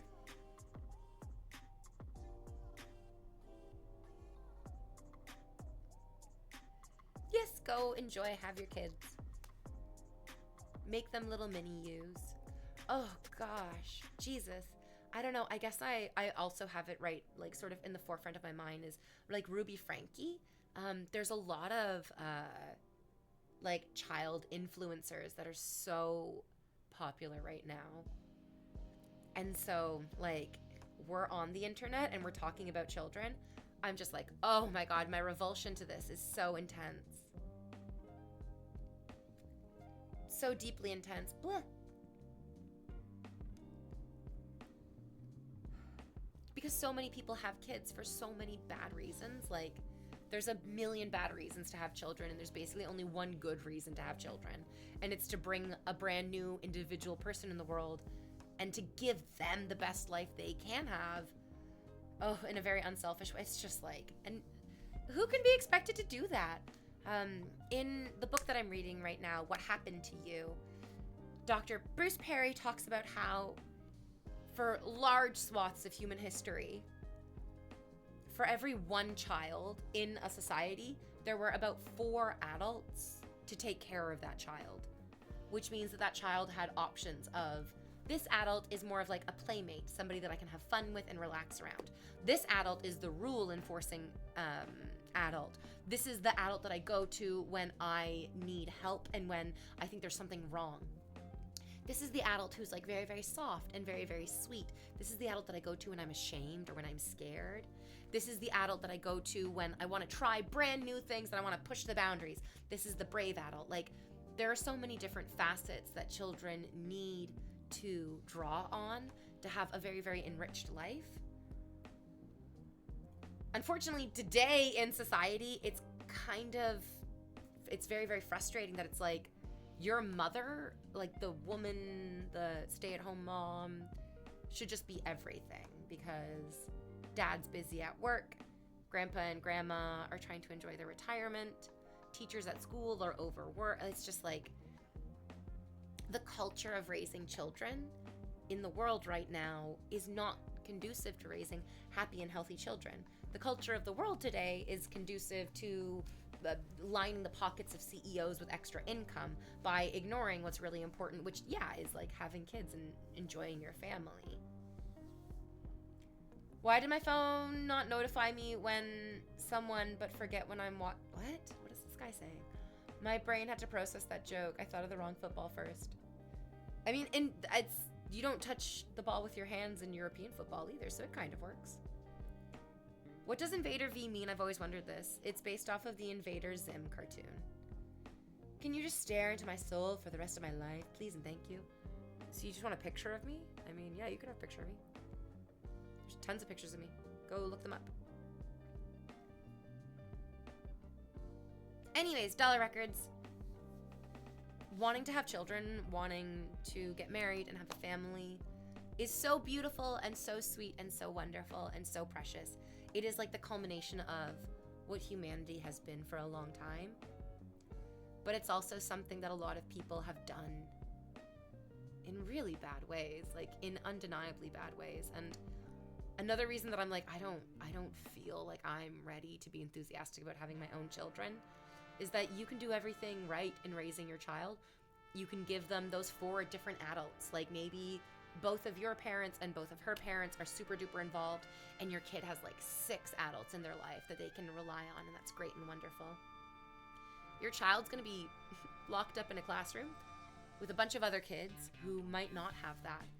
And as much as you want to protect your child from any bad interactions from adults, we can't protect them from the bad interactions of other children. And oh my fucking God, I don't want to deal with other people's kids. I'm just that selfish. Holy Christ. I don't feel like society prepares us to deal enough with our own children. It is especially unsuited to help us deal with the fact that we have to deal with other people's children too. And then even worse, other people's children's parents. No, please no. Oh my God, I'm not there yet. Dollar Records might be there. Dollar Records is like, sign me up. I'm down for it. I love it. I want to be there for it. I am not there yet. I have a knee-jerk reaction from God. Just kidding. It's probably trauma. No, but the eye contact, though. I celebrated my daughter's 4th birthday yesterday, and it was wonderful. I couldn't agree more with what you're saying. You are very insightful. I've thought about a lot about this. No, not near there yet, V. But, like, it is my goal for the future. That's what I'm working towards. Because this is what I've been thinking about when I think about having children. My answer normally for a long time was like, yeah, if I find a partner and we both want to do this together. And then all of a sudden I realized that I was like, wait a minute. So like me making this decision to bring another life into the world is dependent on somebody else? Maybe I'm not ready to make that choice then yet, if it's like dependent on somebody else's choice. And then the question, like, so then would I do it myself? Would I, like, is having a child to me actually that important that I would do it by myself? And I'm like, no, I wouldn't do it by myself. which then makes me feel like if you wouldn't do it by yourself, then you're not ready to do it with somebody else, V. I'm not even in a relationship yet. I don't even have the time for it. I'm just like hanging out with this nice lady. I can't look away from your eyes when you look into the camera. They're seductive. I'm mostly just tired. That's why my eyelids are heavy, which is often a very seductive look. I'm just kind of tired. Actually, it's very interesting that like, I feel like I'm getting excellent night's sleeps, but I can also recognize that I'm still, like, there's so much tension in my body working out while I'm in the restful hours, yeah. Okay, guys, I'm gonna wrap up stream today. I'm all done. Have you been working out, by the way? Yeah, I've been doing yoga, like, not every day, but I'm trying to get into doing yoga every day, and I really, really, really want to start running, but I also cannot remove the act of going for a run outside from being stalked and murdered by somebody. I've seen so many episodes of Forensic Files being like, she was obviously raped and murdered because she went running. I know that's not the dialogue in the episodes, but it feels like that could be the subtext. Oh, okay, you guys, go hang out on Sweet Anita's Sweet Stream. Sweet Anita's Sweet Stream. Is she streaming right now? I thought there was maybe bunnies. Is she just starting? Anyways, go hang out. Give Anita all of my love. Thank you for spending the day with me. It's a great stream.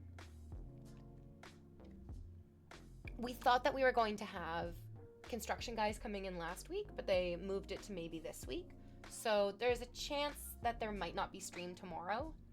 I really hope there's stream tomorrow. I'm gonna do my best to show up for stream tomorrow. But you should just hold your breath until then. Bye.